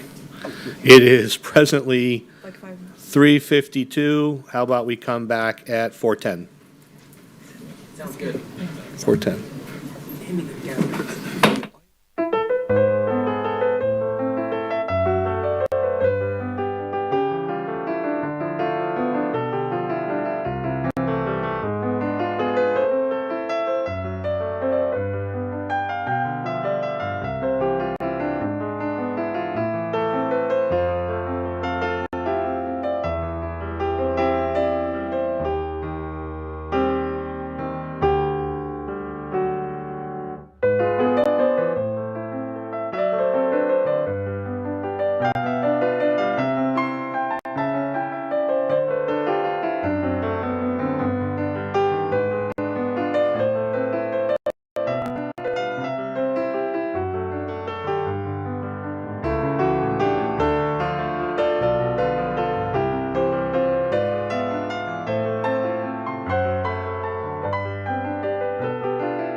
On July 29th, 2025. So Superintendent, can you get us through the rest of this agenda today? Yes, sir, my pleasure. At this time, I introduce Mr. Pitts, who has a staff and district update for you all. Good afternoon, board members. Wanted to talk about some needs that we have within the district reorg and staffing arena. And I apologize, get this out in the open right off the bat. You guys did not get this until yesterday to review it. So I realize that. Since we had met at your last workshop board meeting in early June, we finally got a budget signed by the governor at the end of June. And then in July, you know that the federal funds have been withheld. So this has been a work in progress over the last few weeks with the goal of not impacting the general fund as much as possible and leveraging federal funds as much as we can. So I'm going to move through kind of quick with the amount of time that we have left. I'll kind of make eye contact with you if you have questions, but I'm just going to start reading through this. And the first area is the superintendent's office, and this is the Fund 1 administrative secretary at a cost of $62,252 with benefits. We've added a new cabinet member to the superintendent's office as the new chief of staff position. And currently, most of the administrative secretaries up in the superintendent's office support 2 people, not just 1. So this person would support the new chief of staff and also just in general within the superintendent's office. Also under the office of superintendent is labor and employee relations. That's under Brian Warren's new line of control, span of control, I guess. That used to be under human resources. but this is to fund one personnel assistant, two, and that is to assist with the new legislation that requires a level 2 background clearance for volunteers. This position will help ensure that volunteers are approved in a timely manner. The cost of that position is $57,251 with benefits, for a subtotal for the general fund of $119,675. Next area is under the Division of Learning, Specialized Student Services. This is to fund one assistant director of specialized student services for discipline. This would be at a cost of $110,985. It would not be general fund. It would be funded from IDEA funds.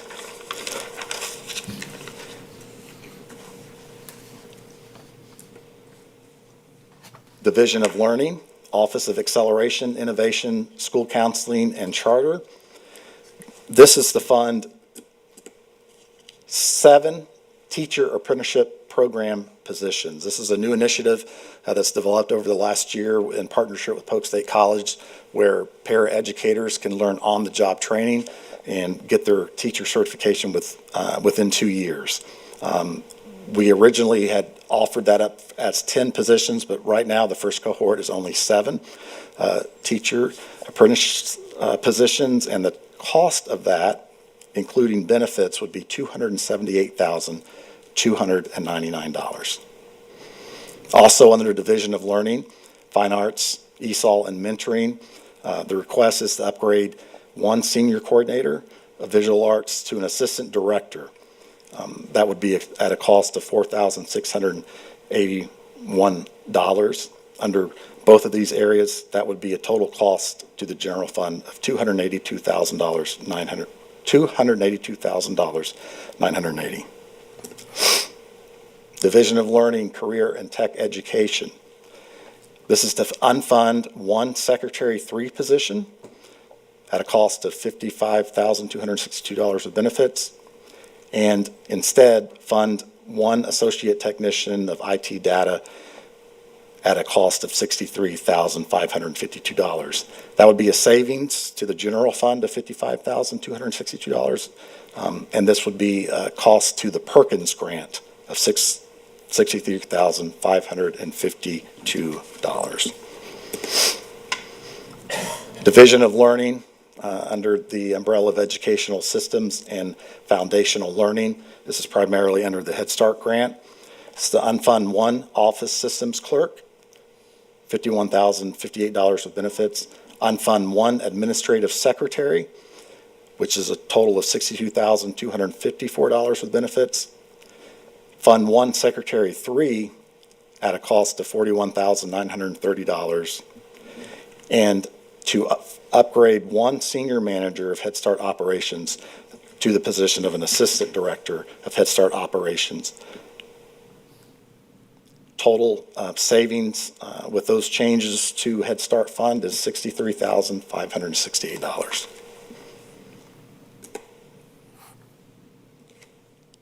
The next area under the Division of Learning is the ESE department. First request is to fund a brand-new position, Curriculum Specialist of ESE, at a cost of $109,154 with benefits. And this position will focus on student learning to provide support and assistance to teachers, school-based administration. This position will collaborate with 612 curriculum specialists, ESE coaches, coordinators, and instructional specialists to plan, deliver, and evaluate teacher professional learning opportunities specifically related to ESE. The next request is to unfund 5 program compliance specialists at a cost of $380, or will be a savings of $387,733.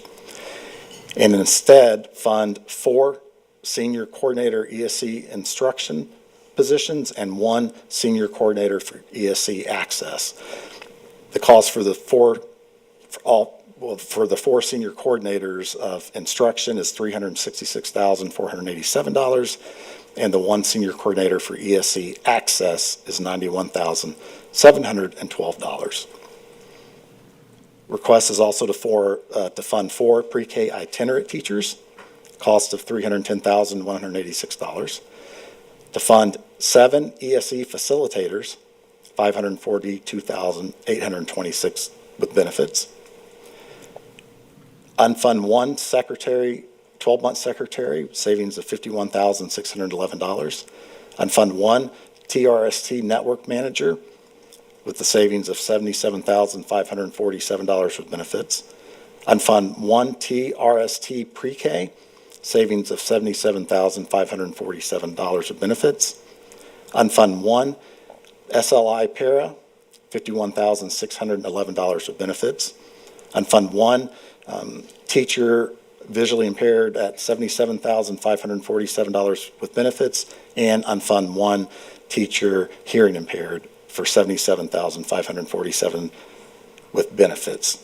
All of those under ESE would result in a savings to the general fund of $310,176 and would be an additional $762,924 for the federal IDEA funds. Hang on, Mr. Pitts. All right. Ms. Miller. Thank you. I just have a quick question. When you talk about unfunding some of these positions, people hear that first in areas, a couple of high need. We're talking about moving dollars. If the positions are needed to fulfill IEP requirements, we're not unfunding those positions and putting people in a longer wait for services. Is that correct, Mr. Pitts? That is correct. Okay. And later on, this is probably for a different meeting, or we have lots of meetings, but I want to talk about some of these very specific, very specific jobs that we have in this department, especially some of the requirements to get into these jobs, maybe a higher level degree. We have some really qualified people, because I think our pool is getting smaller. When we all know that across the country, across the state, our pool is getting smaller for people who want to serve in this capacity. And I think we need to discuss it. We need to relook at some of these JDs to talk about preferred degrees over years of service, especially in this district, because people have great intent and move into these roles with little experience sometimes, especially these compliance and these service specialist positions. And I think we need to use the people we have that have done the work for a long time and kind of talk about what the requirements of these positions should be. Thank you. Sure. Any other questions so far? Yes, ma'am. Ms. Fields. Thank you. Superintendent Howard, you might be able to answer this for me. Under the unfunding of the 5 program compliance specialists, which positions that's new that's being funded will take their duties? Does that make sense? Yes, ma'am. Ms. Williams.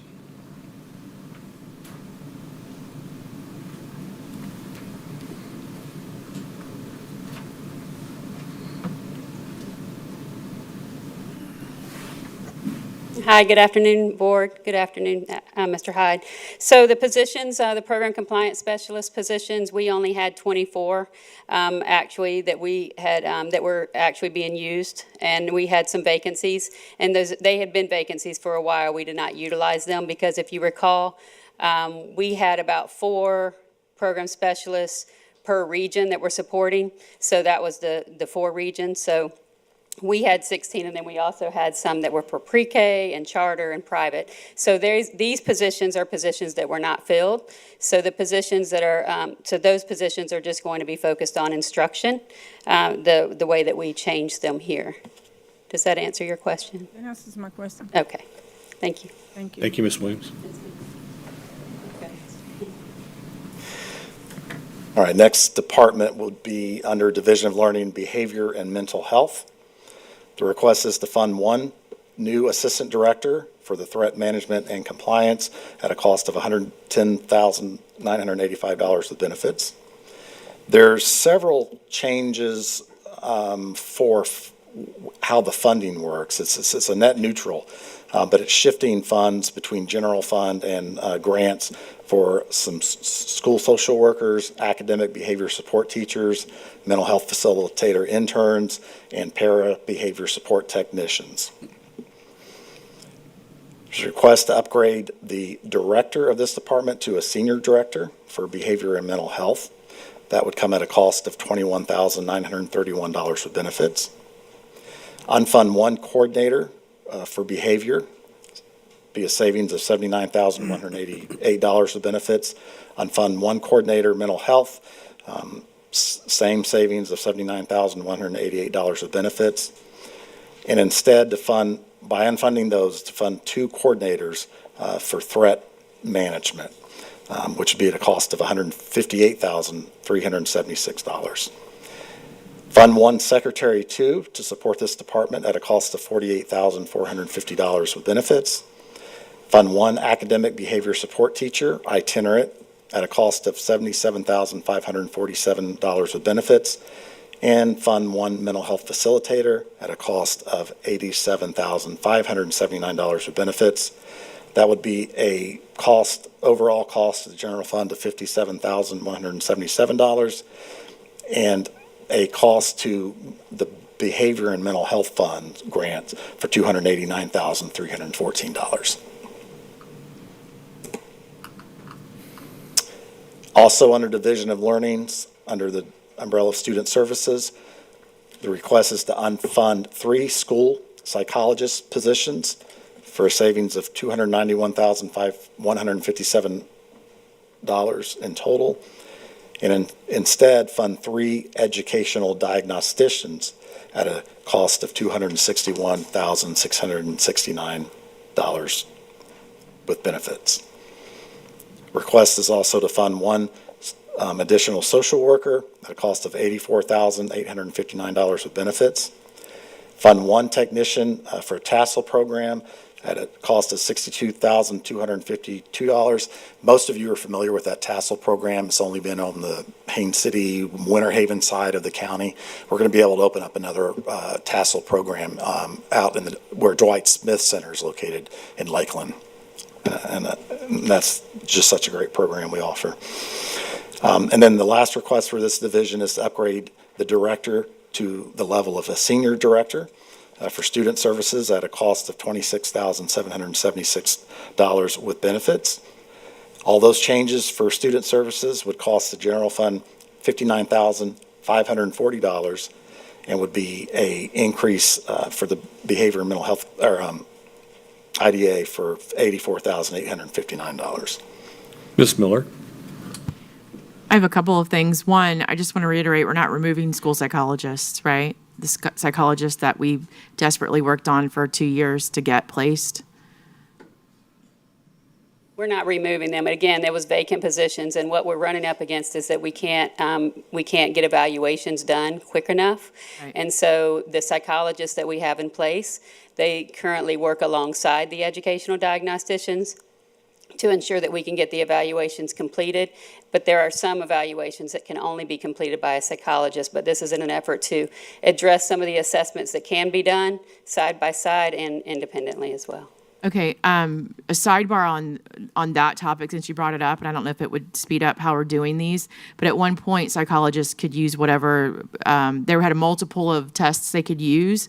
I think if we went to one standardized test, and this probably has lots of opinions from people, and I would love to hear them, we could move along a lot faster, because we're having to have meetings, and depending on what psychologist you have, is what test you may have been administered. Can you explain to the public the educational say the word for me, Jason Pitts. Diagnostician. Yes. Would you like to, just to give an idea of what those people are responsible for? And then my last thing that Jason can have input on is upgrading a director to senior director. The upgrade is the salary that you listed here. That's not their salary. That is correct. That's Okay. The difference. The difference. But the other ones are actual salaries, right? Or these are all differences in salaries? Only when you see an upgrade. Right. Says upgrade, that's just the, all the I others thought every senior director would have a heart attack if they read that. Thank you. We want them to stay. I'm going to let Ms. Scott explain the educational diagnostician position. She works very closely with them. Yes. Good afternoon, Mr. Chair, and as well as board members. An educational diagnostician helps with evaluations that don't require that school psychologist. So very often those are academic-based evaluations. They can do classroom observations. They can do interviews with teachers. They can review records. They can interview parents as well. So they can complete those assessments that don't require the specialized knowledge of a school psychologist, such as an IQ assessment or something along those lines. So we can hire those positions a little more readily because the level of education required is different, and there are more people in that pool of applicants for us to consider. No further questions, Mr. Pitts? Thank you. Thank you. This next slide, I can see a mistake on there. It says Division of Learning, but it's really Division of Business Services. Under the Department of Information Services and Technology. The request is to unfund, these are vacant positions, unfund one IST Electronic Records Analyst Trainer for a savings of $72,618 with benefits. Unfund one IST Student Assignment Specialist, savings of $63,038 with benefits. And unfund one coordinator, CTAE reports, at a savings of $79,571 with benefits. The request is to fund one senior coordinator to be project lead. This has to do with Focus, our student information system, at $91,712 with benefits.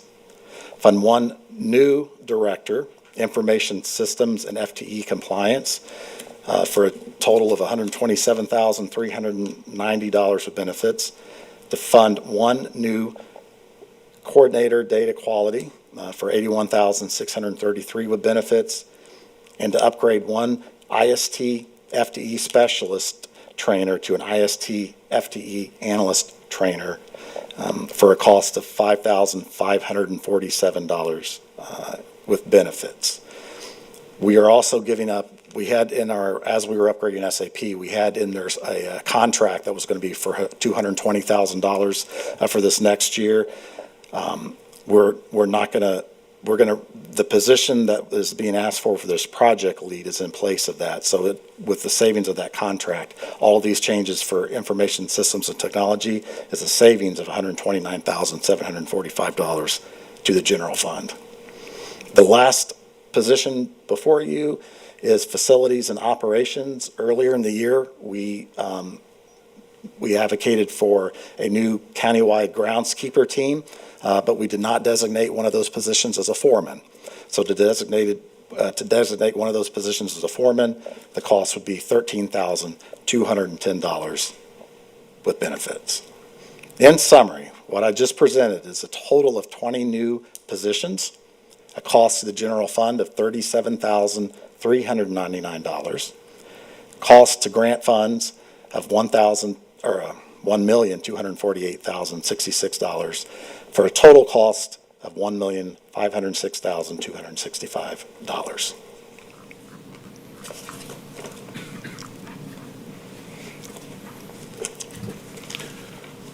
Seeing no questions or comments, thank you, Mr. Pitts. Thank you.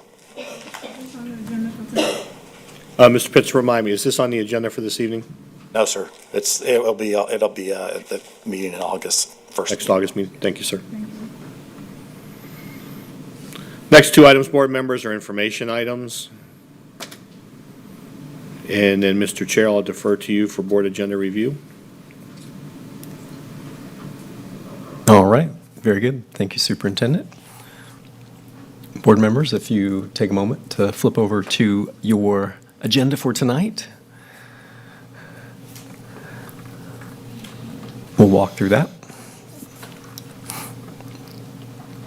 As you're setting up, I believe Bishop Mincy will lead us in our invocation, and Ms. Fields will be stepping down for our special recognitions. If you take a moment, we do have our guest second grader from Valley View Elementary. She'll be with us tonight.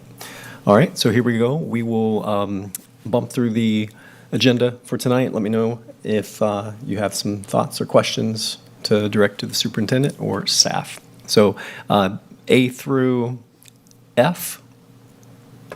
A through F, if you have any questions. Mr. Keys, you're recognized. On item C2 on special recognitions, I would just like a brief moment to make some comments on that when appropriate during the recognition, that's all. I just want to call out some thanks to that when we get to that point, that's all. All right. Superintendent, you comfortable with that in the special recognition? Yes, sir. All right. Thank you, Mr. Keys. Am I allowed to say no to that? No. Well, you do lead us in the special recognition, so if you might want to direct that, though, to the superintendent as he's guiding us through the special recs, so.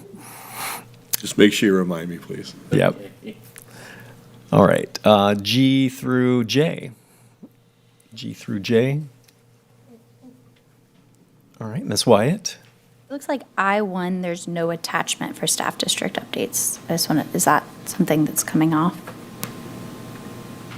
That'd be a question for Mr. Pitts. Okay, thank you. Ms. Miller, you're recognized. I had 2 corrections to the minutes. That's E. You moved, I probably should have caught that. I don't know that they were updated. There was one that showed that I wasn't in a vote, and it was probably a technology issue, but I had sent that over. Did I we get believe those were both corrected. Okay, thanks so much. Okay. Thank you, Ms. Miller. We are looking at K through N. K through N.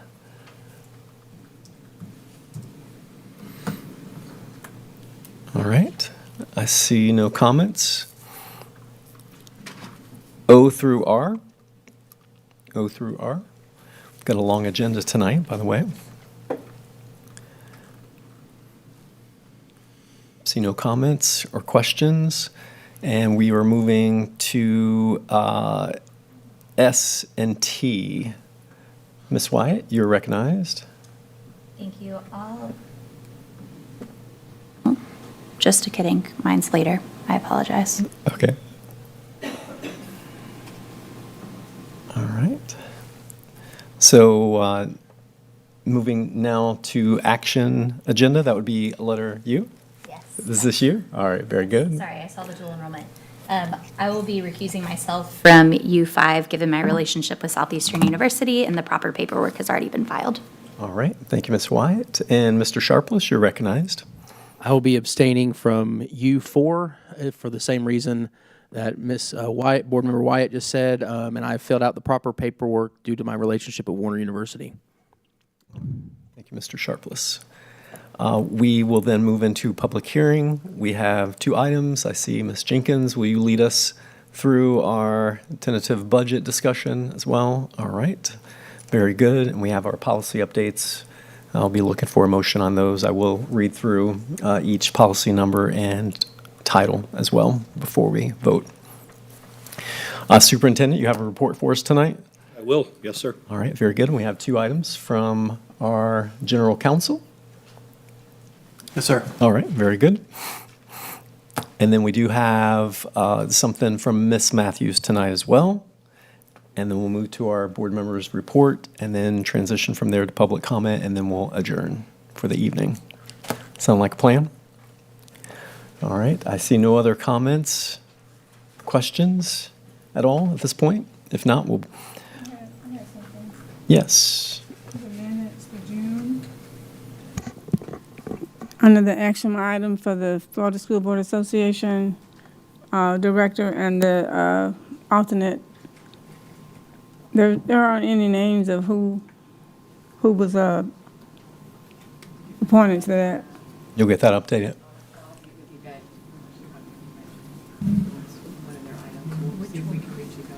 That would be the board of directors. Excuse me? Board of directors, is that what we're speaking of? Yes. Mm-hmm.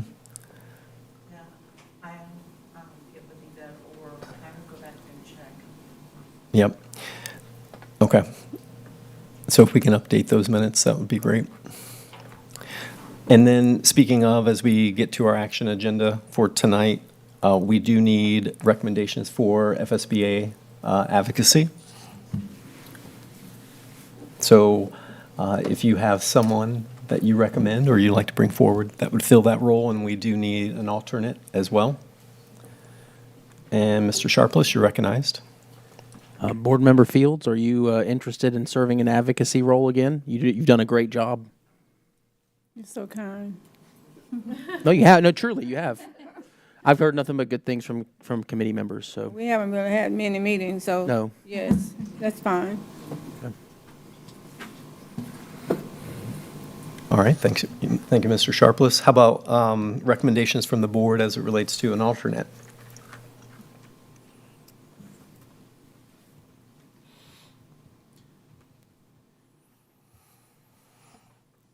Well, I'm just going to say I do, as an executive officer in FSBA, I do serve ex officio on all committees. It would also include the advocacy committee, but I don't think that I should take up a spot that Polk County could have as an alternate. So I would suggest another alternate, and so, Mr. Keys? Are you interested in serving as an I was going to say, do you have a question about that? I was going to say, are you interested in that? Serving as, Alternate to the advocacy committee. that's fine. All right, very good. Thank you, gentlemen. Ms. Ms. Fields? Ooh, just suggestions. It's not on the website. I'll take feedback if anybody else wants to speak to that. Open to the general public. A ribbon cutting? All right. Seeing none, thank you, Ms. Fields, for stepping in to continue that role and your service in that capacity.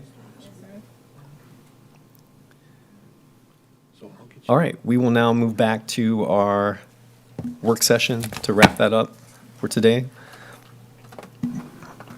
So we will now move to old business, and that would be F1, which is the meeting minutes update.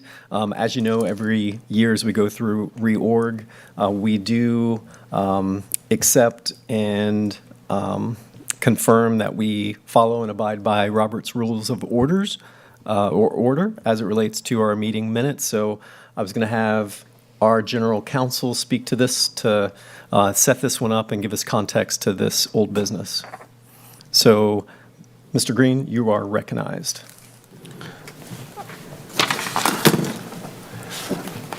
Just to clarify, on old business in general or the specific item F1? Yeah, so if you want to speak to the old business context first, that'd be great, and then we can move to F1. Okay, so just as a overview of Robert's Rules of Order, the board, through its bylaws, follows the current edition, which is 12, newly revised. And under that, the Robert's Rules of Order, they don't recognize the term old business. It's unfinished business. So to the extent that there was old business, we wouldn't be revisiting it because it would be something from years ago. So the technical term is unfinished business. We can make that little tweak later. And then with respect to how to deal with it, there's certain ways to raise basically it's going to be business that had been addressed in a prior meeting that we didn't get to because there was an adjournment, or there's just, something like a good example is item 5, that the referendum, that's an ongoing thing. It's going to take several months to get to the end of. So that will remain unfinished business until, we get to a point to vote and take certain action. So as to the meeting minutes update, as far as my understanding is there's, let me just go back to Robert's Rules again. As far as how minutes should be kept, I had this discussion with Yvette about the way Robert's Rules recognizes the proper way to document the minutes is merely to have it be the actions taken, the the dates, the persons who are in attendance, there's a quorum, those sorts of things, as opposed to a transcript or something very long and formalized. There's reasons, good reasons to follow Robert's rules in that respect, and I can go into more detail. I can provide more guidance as to, the best practices kind of thing. But just as a general rule, our minutes should be just a very high-level documentation of the actions taken. All right, very good. Thank you, Mr. Green. And then, Ms. Miller, you're recognized. Thanks, Mr. Green. I had a question, and we talked before, and I referenced the superintendent because of our retreat minutes. Under Robert's rules, it's very similar in how those are. And because we're not taking action, it's usually just a summary. But it also lists the tasks that may have been provided at the retreat or those secondary meetings that are not held to take votes. And I thought we had made improvements on those minute taking, but I know that that area may need to have some more support in how we take minutes in those non-board meeting settings. Thank you. Certainly, there's no prohibition against having more detail, but the general guidelines is to keep it as brief as possible. So to the extent that there might be certain items that you want to highlight as things that were discussed versus the back and forth of board members on positions taken and amendments and that sort of thing, just I don't know if that answers your question. Yeah. Should we clarify, like, if there's a task given, if some, like we had, I think one of them we listed, there was some issues with one of the contracts. So that was a task that was going to be taken care of that came from the retreat. Definitely, we cannot list back and forth, or we'd have, we'd have catalogs of minutes. Right. But, which is good. But any tasks that are assigned or agreed to at the retreats, I think we need to make sure we capture. That way we have something we can go back, and staff has a reference because they're trying to keep up with 7. That makes sense. Sure, it's a record of, I don't have any opposition to that. I think that's fine. Thank you. Yeah. All right. Seeing no other comments, we will now move to F, unfinished business, number 2, evaluation tool discussion. And just to set this one up, you did receive an email today from Ms. Yvette with all 3 evaluations for our 3 employees that work for the board and serve the board. So I just noted the contractual change that was given to superintendent's contract, so make sure that we abide by that September 30th date and that hard deadline in regards to making sure that your voice is actually heard in that process. And then we'll keep the other 2 that are there in accordance with that deadline as well. And then lastly, I just noted that when we negotiated Mr. Green's contract, he has a separate timeline with the evaluation. So that sort of gives us the context of this discussion. And then, if you remember last meeting, we did approve moving the executive assistant position over to the superintendent's office to handle the future evaluation tool moving forward. So superintendent, if you want to build some context and thoughts around this item as well. Yeah, so for the September evaluation that's due for that individual, the executive assistant to the school board, you will utilize the previous existing evaluation instrument. Moving forward, the board has very clearly indicated an interest in ensuring that we went back to a previous version or iteration of the evaluation instrument because it more closely aligned with the actual job duties and responsibilities. But upon further discussion with several board members, you've expressed concerns that it may not be aligned to the extent that you're comfortable with. So if that's the case, we will have to workshop the evaluation instrument alongside the job description to make sure that it meets your expectation for how to properly evaluate that employee. So if that's the interest, if the board is comfortable with the previous version of the evaluation instrument, then we may move forward with that for the 25-26 school year. However, if you'd like to see further revisions to that, or a combination of the 2, but more closely align them to that individual's job duties and responsibilities, then that's something for the board to be directly involved in during a workshop or the retreat. So I will defer to the board for direction there.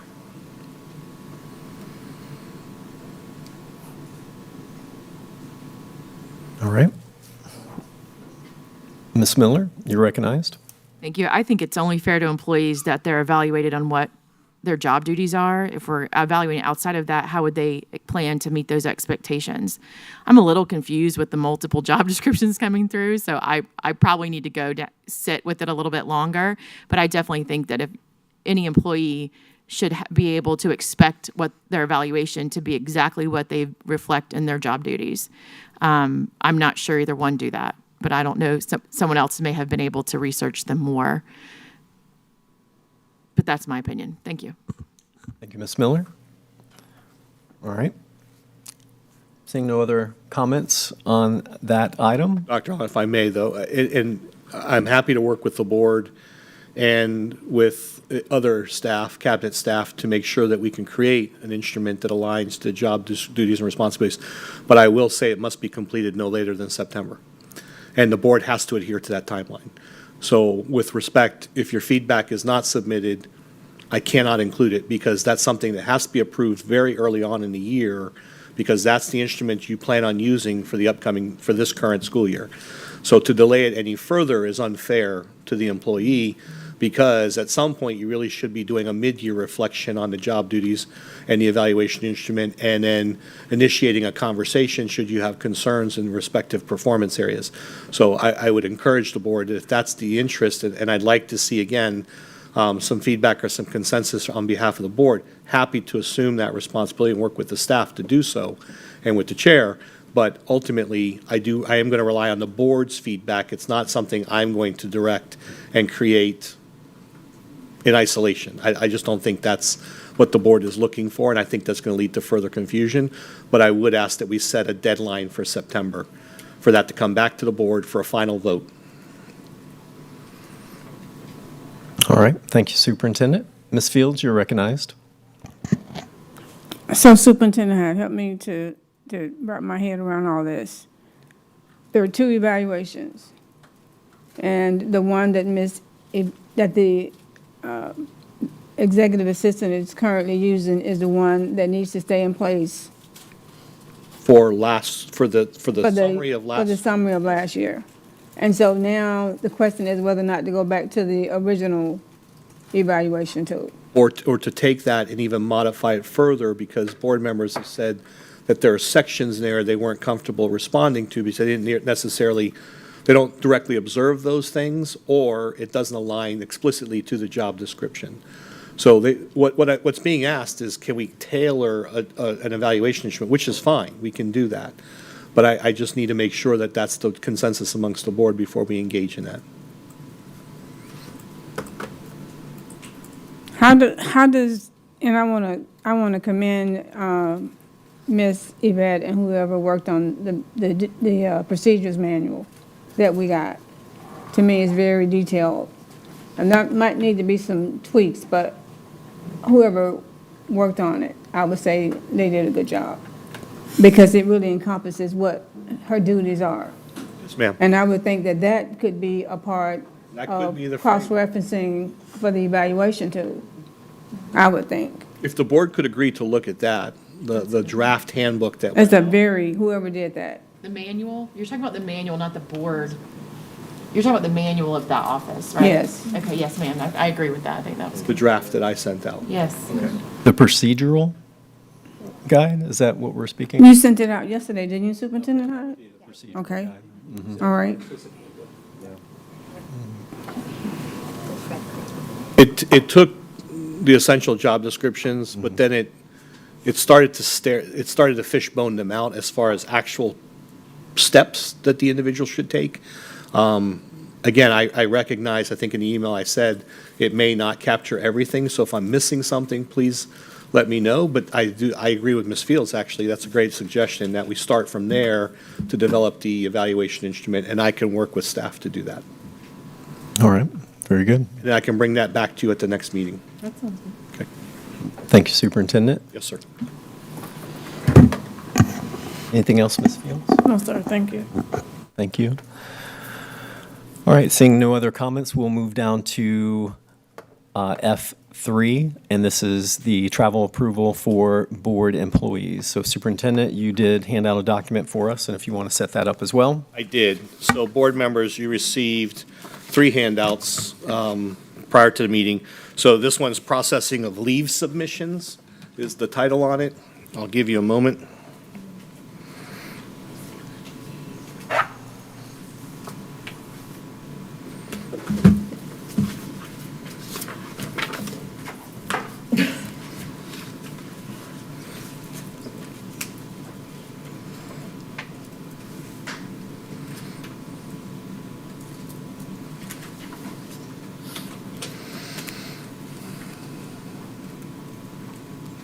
It would appear everybody has their copy. Okay, so essentially based off the feedback that the board provided, and one of the reasons why, or part of the reason why Ms. Vega returns back to the superintendent's office was there were concerns with processing of time sheets. And so essentially what I've done here is I've mapped out for you the way that I'm proposing that this be addressed. So first and foremost, employees are categorized into 2 categories. 1, board employees. 2, non-board employees. Your board employees remain, obviously myself, but Ms. Vega does not process my leave. Ms. Winchester does that. However, if the board chooses, happy to follow the same process for myself as we do for the other 2 employees. General counsel and your auditor. And so essentially what Ms. Vega would continue to do is she would process their leave upon their submission.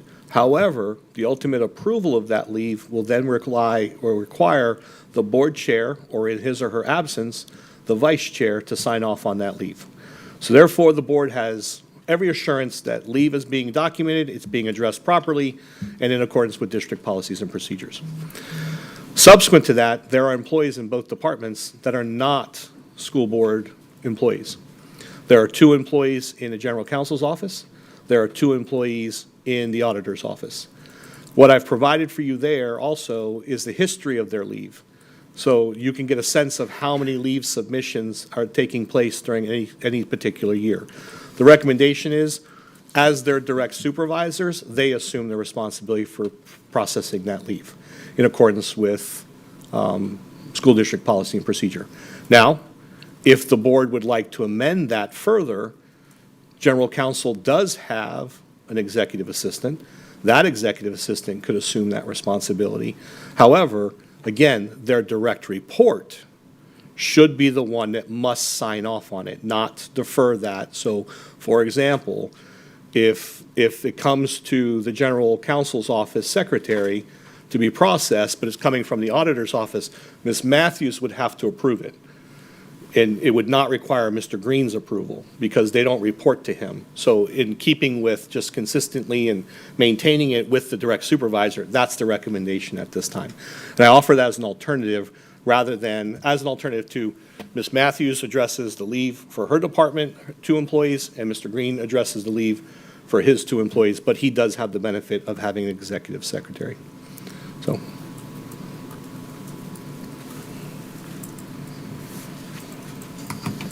All right, Ms. Miller, you're recognized. I think that's one of the issues we ran into because we have offices who don't have those secretaries and we have offices that do. When the issue came up, I didn't even know board employees were inputting timesheets for other offices. So I think whatever the board's, we decide as a group, as long as there's written procedures on how it's to be done, so there's no gray area of what's happening, I think that's only fair to the employees because when things, may go sideways or we're not sure where to go to understand how it's to be done, there was no guide for them. And so I don't know, people that have less support staff, to put that on them probably isn't what we should be doing, but like he said, using the support staff that we do have, as long as there's written procedures, I think it's good business. That's my opinion. Thank you, Ms. Miller. Ms. Wyatt, you're recognized. Thank you. My comments were going to be similar to Ms. Miller's. I just want to confirm that the direct supervisor is still approving it, even if they're not the one processing it. Correct. Okay. When Ms. Winchester processes yours, but Dr. Allen still signs off that you're going to be out of town and knows that you're going to be out of town, which I think is as it should be. I don't necessarily care who processes them as long as their direct supervisor is the one that's signing off on them. The only thing, and this may be more for procedural for our office, but for the board-directed employees, while yes, it's the chair or vice chair approving it, the rest of the board just needs to be made aware that they're. That's a board function. Okay, That's so, not within my purview. again, it's wherever that needs to live in our processes, whether it's in this document or somewhere else. That actually could just be added to the board handbook, separating it from the executive assistant's handbook. The board handbook should explicitly state what the expectations you have as a collective board, that in the case where leave is being processed, that the entire board is made aware. I think, as a general rule, I email you and tell you when I'm going to be out. Well, and I think everybody handles it a little differently. You always email us and let us know. Sometimes we don't, Ms. Matthews is great about emailing us and letting us know. There's often times that I'll call somebody and they're, oh, I'm off today, and I wouldn't have called if I had known you were off. So just making sure that we're aware of those. Really, what you need to land on tonight, so that we can move forward and not delay this any longer, is, would you prefer that Mr. Green's executive assistant process non-board employee leave, or would you prefer that each one, Mr. Green and Ms. Matthews, process their own employees' leaves? I prefer Mr. Green's office because Ms. Matthews doesn't have that second person, so there is no support. She doesn't have a secretary. There's two people in the office. Is that a support person? There's just two people, there's two employees. That's what I mean, there's less. There's not, the volume of leave forms is not going to be impactful. That's why I gave you the record and the history of the leaves that were submitted last year. You're not talking, the volume is not going to be the issue. The issue is, what do you prefer procedurally? Because again, if there was an office of 10 people, I could understand that, but it's not. I think I'm going to go back to, if we have written procedures to whoever's doing it, because the situations that happen because people didn't understand procedure. So if we have written procedures, the preference is the legal office doing legal, which I think that's a legal thing, or putting it back on each office. I'd love to hear from my peers. Oh, I think I'm the current speaker, so it won't let me request. For every other department in the district, it happens in the department, correct? Correct. So why would we not do it in the department that it happens in for ours? I mean, is there a reason not to? Okay. I would say that would be my preference. The only issue that's been brought up has been that Ms. Matthews does not have an assistant, an executive assistant. But again, I think you have to defer to the volume. Now, if the volume were to increase for some odd reason, then you could revisit that. Or Mr. Green has an executive assistant, and it can be done that way. Ms. Matthews still has to be the authorizer and the approver. But I don't think that doing it any other way than the ways that are being recommended serves the interest of the board based off the concerns that you've expressed. And quite frankly, my office has taken on quite a bit already. So I'm not tasking my staff with this. All right, I'm going to move on. We've got other individuals who want to speak. And Mr. Sharpless, you're recognized. I think Ms. Matthews would like to speak. So would you like to come forward and speak? Yeah. That'll be fine. Do you have any other comment that you want to speak to? Maybe after she's done. Okay. So it's just very concerning to me because I don't have clerical staff. I just want everyone to understand, you're asking me to have my auditors, put in leave for each other? I mean, who's going to actually key the leave in? It would have to be one of them. It can't be me because I have to approve it. So then you don't have Correct. segregation of duties. They would enter their leave. You would approve it, So they would enter their own leave. correct? Okay. Unless you have concerns with your employees entering their own leave. But again, I think the ability for you to manage those two individuals, you've demonstrated that over the years. Mm-hmm. So I don't know that there'd be a concern with that. I guess I just haven't seen that in practice, so I don't even know, is that technically possible? Do they have the authority to go in and enter leave? I don't know. They could be given rights to do that. Right. Okay, I just wanted some clarification. But again, I'm offering the opportunity too that Mr. Green's executive assistant could process that. However, you would still have to be the authorizer. Absolutely. And I mean, just from an audit standpoint, it just, to me, I would feel more comfortable if someone else entered that leave. The employee is filling out the leave form. If I'm not right on top of it, careful, et cetera, and they enter something wrong, I mean, I'm not saying that they would. When you have it's just a segregation of duties thing. So to me, when an independent person is inputting that and then I go back in and check it, that just gives me a little bit more comfort, but. But employees essentially put in their own leave now. So when you go into the electronic system and you indicate that you're going to be off and you've requested leave, it's already documented, and that begins the chain and the notification. So I understand what you're saying. I don't know that necessarily, at the end of the day, ultimately, just like me in my office, you and Mr. Green are responsible for managing your employees. And so I'm just trying to make it as convenient for everyone as possible because of the concerns that were expressed previously. So we got to separate the two parties between board employees and non-board employees and make it make sense. So if I guess it doesn't make sense to me because I know it's been done that way the 34 years that I've been here. And I guess I just don't understand why that office wouldn't continue to do the very same thing that they've always done. And, even, we have a full and a part-time position in that office, to be able to do those things. So now my employees, my professional auditors are going to have to take time to do a clerical task. That's just, doesn't make sense to me. I don't. Right. All right, so Mr. Sharpless, you're recognized. Those are my comments.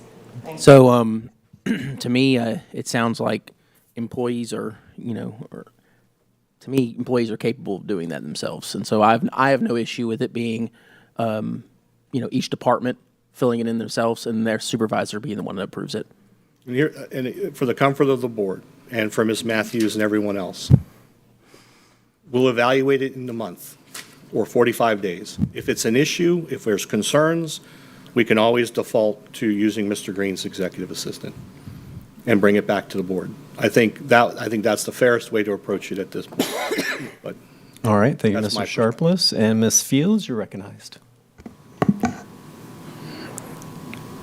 Mr. Green has a new executive assistant, correct? Okay. All right, I just want to make sure I'm understanding that.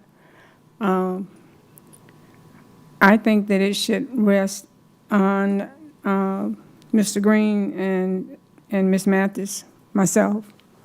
And I agree with the superintendent. I think he has taken on a lot that he probably shouldn't have, but he took it on anyway. And I just think that we have to be mindful of that. And I think the idea that superintendent stated is try it for a month and see how it works. And if it doesn't work, then we can come back and revisit it. That's just my thoughts on it. And I would ask, if I may, Mr. Chair, I would ask Ms. Matthews to make sure that she feels comfortable sharing with the board in a month how she feels about the process and what she's noticing, so it shouldn't just come from me. So I think that's the fairest way to approach it. Okay. Thank you, Ms. Fields. And Mr. Keys? I'm quick. I'm just going to say I agree that it needs to be handled by each office. From the corporate world, I enter in my own leave-in, and my boss approves it when it's done.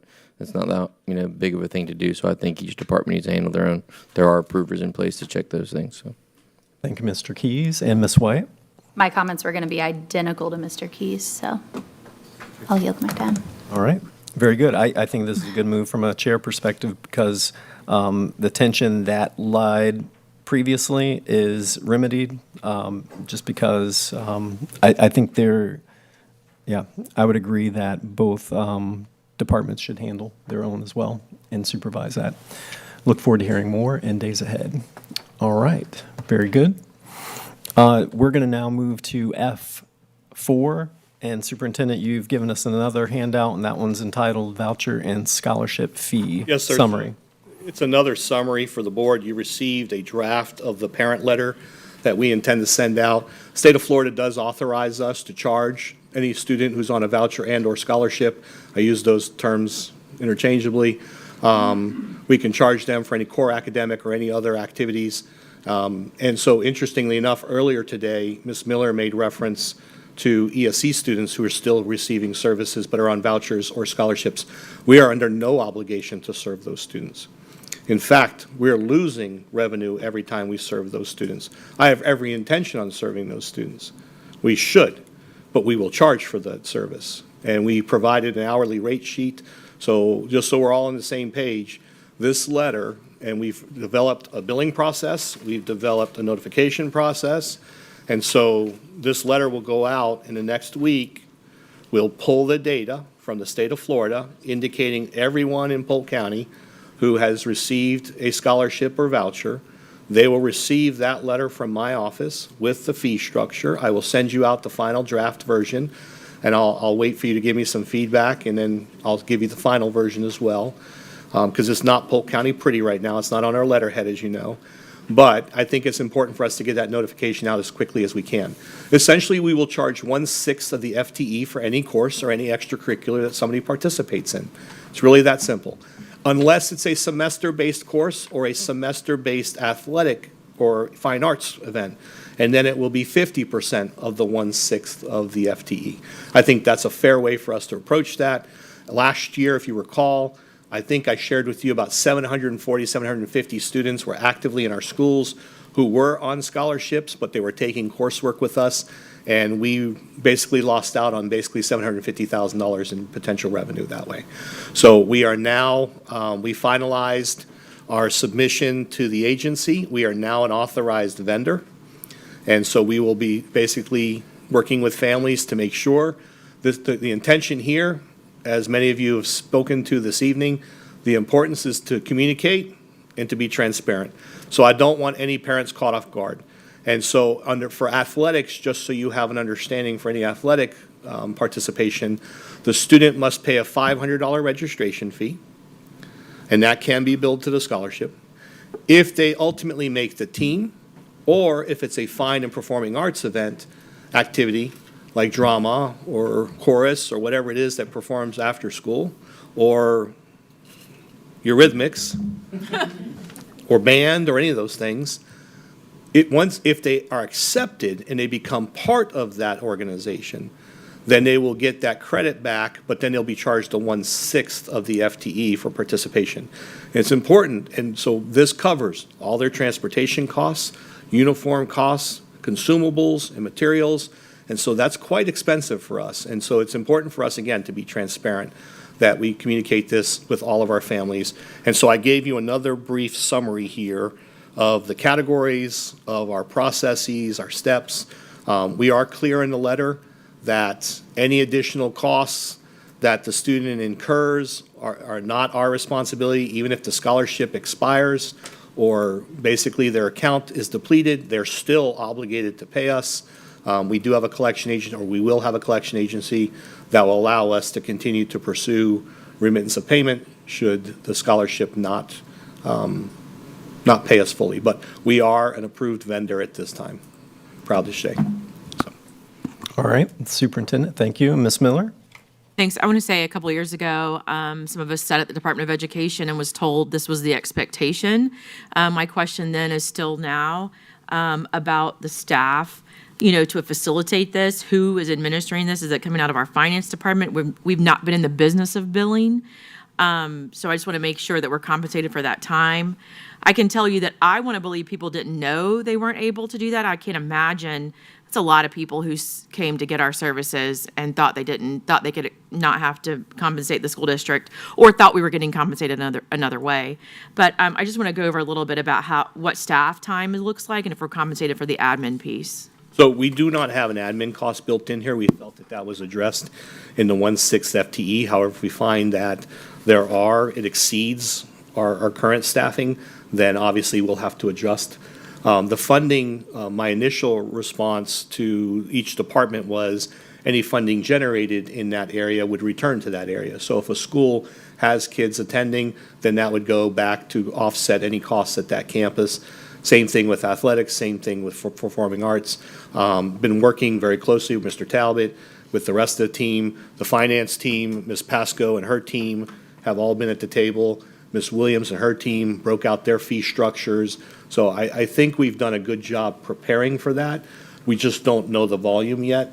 And then that will help determine, so some of that revenue could go to offset a position cost, and then we could always adjust our fee structure going into the incoming year with an additional registration fee or something to that effect that would cover that cost without depleting the 1/6 FTE. And is this all reimbursement, or are we a vendor on now the marketplace? We are a vendor, So we can get direct pay? correct? Okay, thank you. Yes, ma'am. Thank you, Ms. Miller. And Ms. White? Thank you. I'm thrilled to see that we're looking at going this route. As Ms. Miller mentioned, that was the recommendation of the commissioner a couple of years ago, was to make sure that we're billing if they're getting funding to go to school elsewhere and receive other services, that part of that needs to come back if they want to take advantage of the services we provide. My question, just clarification, you said it's a $500 fee. Is that before they try out and make the team? Yes. So if they don't make the team, That is non-refundable, and it's a $500 fee for us to retain. just to try out for the teen? Yes, ma'am. Okay. That is, right now, that is the consistent fee structure for other districts as well. Lee Okay. County and others, actually, some of our local private schools charge $1,500. Just to try Non-refundable. out. Yes, ma'am, as a registration fee that gives you the right to try out. Interesting. Okay. But I'll be happy to pull additional information. Yeah, I'd love to see what other districts or what each district is charging for that, because that seems really high to be told. I just worry that we get into a place where we're just letting kids try out and then not putting them on the team and using it as a cash cow. Well, that's a good point, and I would hope that we operate more ethically than that. But this is currently happening. Yeah. And students are making the team, and we get no reimbursement. Now, think about how many coaches we're covering the salaries for, the bus transportation and the costs and Yeah. equipment, you know. Oh, I'm not arguing that once Oh, they you are know that. on the team, but that seems steep just to try out for Okay. a team, so. Yes, ma'am. But 100%, once they make the team, they should be paying their way. Absolutely. Now, if the board agrees and would like to see me amend that to $250 or $300, I'd be happy to do that, because the letter has not gone out yet. So please think about that, and when I send you out the draft, feel free to provide feedback. Thank you. Yeah, I would love to, if you can get access to what other counties are doing for that. Well, we've been working closely with Lee. We're pretty much on the cutting edge on this one. We're out front on this. So Okay, thank you. many are watching what we're doing. Of course, always. Oh, I'm sorry, Dr. Allen. Yeah, I mean, I You definitely didn't want to wanna call on speak- yourself? No, sir. You know, I think the way that we message this is important, and I've said this all along, that this is not a punitive thing. You're using our services, so we're charging you. To me, my question is, what's the capacity that we could handle? You know, when you say 700, can we handle triple that? Well, So, and the reason I say that is because I believe wholeheartedly that we have the most exceptional educational experiences in Polk County, right? So, to me, what could we handle in this? I mean, I think this is an innovative way.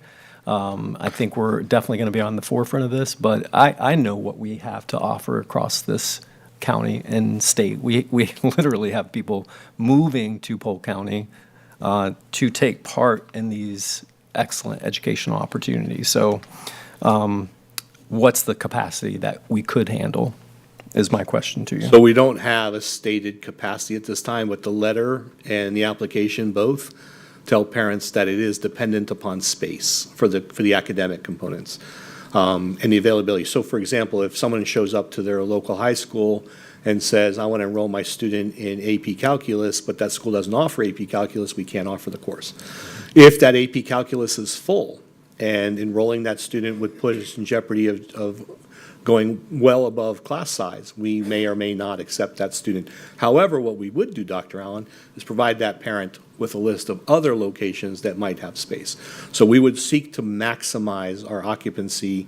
I believe that this becomes a recruitment opportunity for us, because if it's good enough to come back and take one or two courses for us, can we win the family back over with other activities and things of that nature? So, but in fairness to our operational side, we can't do so at a deficit. We must make sure that we are getting compensated for those students and their time on our campuses.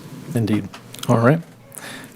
Good deal. We are moving to F5, which is the referendum, and this is our continual conversation until we get that to the vote. We've got the timeline that we've been following along the way. You do have the suggested referendum language in front of you that was presented to us last time, as well as the comparative language from across the state. So I'm going to now hand this off to our General Counsel, Mr. Green, to give us an update in regards to our timeline and our steps that we're taking towards our final goal line. So, Mr. Hyde presented a couple of options for you at the last board meeting. If you have a preference on those, we can work forward with getting the precise language to comply with the law. After that is done, then we'll be moving forward with the next step, which is the resolution. And there's a memo from Buswell Dunlap that lays out the timeline and the steps will be taken after this initial step. All right. Ms. Fields, you're recognized. Thank you. I don't see much difference in these. Superintendent Hyde, do you have a recommendation? Or does your team have a recommendation? No, ma'am, both are sufficient. The board will notice there were 2 slight modifications in the proposed language based off your previous feedback. The board asked that we include early childhood education as one of the areas that the 20% holdback would be spent on. So that was added here. So I think we're fine with both. They essentially say the same thing. They do adhere to statutory requirements that we are very clear that charter schools will receive their proportionate share of this revenue as well. And so I think it's just a matter of, for board members, which one do you think, not that it rolls off the tongue at all, this is rather lengthy, but which one do you prefer? Which one do you think voters might find easier to understand? Because that's the last thing we want to do is confuse people at the polls. Well, suggestion 1 says funds shared proportionally with public charter schools as required by law. And then suggestion 2 says based on student enrollment. So that's the difference there. And then the workforce piece, the only difference there is the CTE being in brackets or parentheses. Everything else is pretty much the same from what I can see. Correct. The enrollment and in accordance with law are the same. They're interchangeable. That I just basically spelled it out a little differently, but. All right, anything else, Ms. Fields? No, sir, thank you. All right, Mr. Sharpless, you're recognized. I just want to thank the staff for incorporating that early childhood education piece, something that I was definitely really passionate about, be added to there. So I think that certainly helps. To me, as required by law,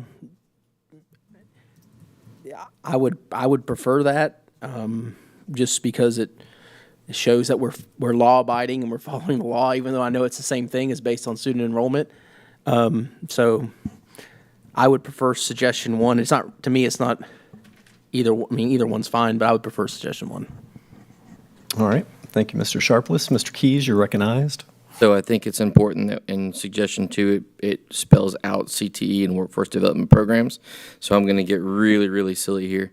In the top one, it says to provide necessary funding for operating expenses, and the bottom says the suggestion 2 says to fund necessary school operational needs. So I like the way it says necessary operating expenses, but I like 2 better. Does that make sense? Because school sounds, I think that's better. And then to agree with Mr. Sharpless, I think there's a combination of them to say funds proportionally are shared proportionally with public charter schools based on student enrollment as required by law. So that got really, really crazy. But I think if we take suggestion 2, take out school, just leave it operational needs, and then add based on student enrollment as required by law, that completes the whole thing. That gives us the best of both and one option. Did that clear as mud? Does it make sense? What was the first portion of that, Mr. Keys? So I have So the as the required first, by law. yeah, so the first, so in the second, or the third line there, take out the word school from operational needs is sufficient. And then going down to the second to last line, funds shared proportionally with public charter schools based on student enrollment as required by law. I did that. Okay. Okay, and I think that captures the full picture. All right, thank you, Mr. Keys. Ms. Miller? I'm going to agree, especially with the second part, because that's where I was at about adding, I want it to say based on student enrollment as required by law for both sectors who don't understand what charter schools are, and may feel like it's going to charter schools no matter their enrollment. But my biggest question, and this is for the chair and or our legal counsel, is I panic over these things because I feel like I know we're not behind the path, but we need to take a vote on this pretty soon. So when is that on your timeline? When are you expecting that, Chair? We have time, so I think at this point, it would be appropriate to instruct the superintendent to coordinate with my office to craft the appropriate language and then place an item on the agenda for the August meeting to then take a vote, authorize the next steps. But we've got some feedback here today. We can come up with the final version and then have that as an agenda item for August. Okay. Are you content with that, board? Okay. All right. Very good. All right. Seeing no other comments at this point, we will now move to board member comments. Do you have any committee updates or anything like that you want to speak to? Ms. Miller? I have a quick one, and I see some people in the audience that it references. Polk Vision has a behavioral health committee, and I was happy to catch back up with that committee to serve on it. And we talked about how much progress we've made in the last few years. And I see Sherry Scott here, and I just want to say that her name was mentioned as part of the school staff that they work with in making improvements on how mental health care is delivered as far as that therapeutic piece. We talked about everything from, enough beds for juveniles. We talked about the fact that since the sheriffs are SROs, that we've seen a reduction in Baker Acts, and that could have a lot to do with how the training is succinct across the district. But there was a lot of great news about Polk County Public Schools and Sherry Scott herself, and I see her out there, so I wanted to make sure people know. Thank you, Ms. Miller. All right. No other business. We will adjourn. Before we adjourn, though, let's come up with a time that we're going to reconvene for our board meeting tonight. Do you need about 20 minutes? Does that give you enough time to transition, board members? 20 minutes? All right. So we will start our board meeting at 5:45. All right. We are adjourned.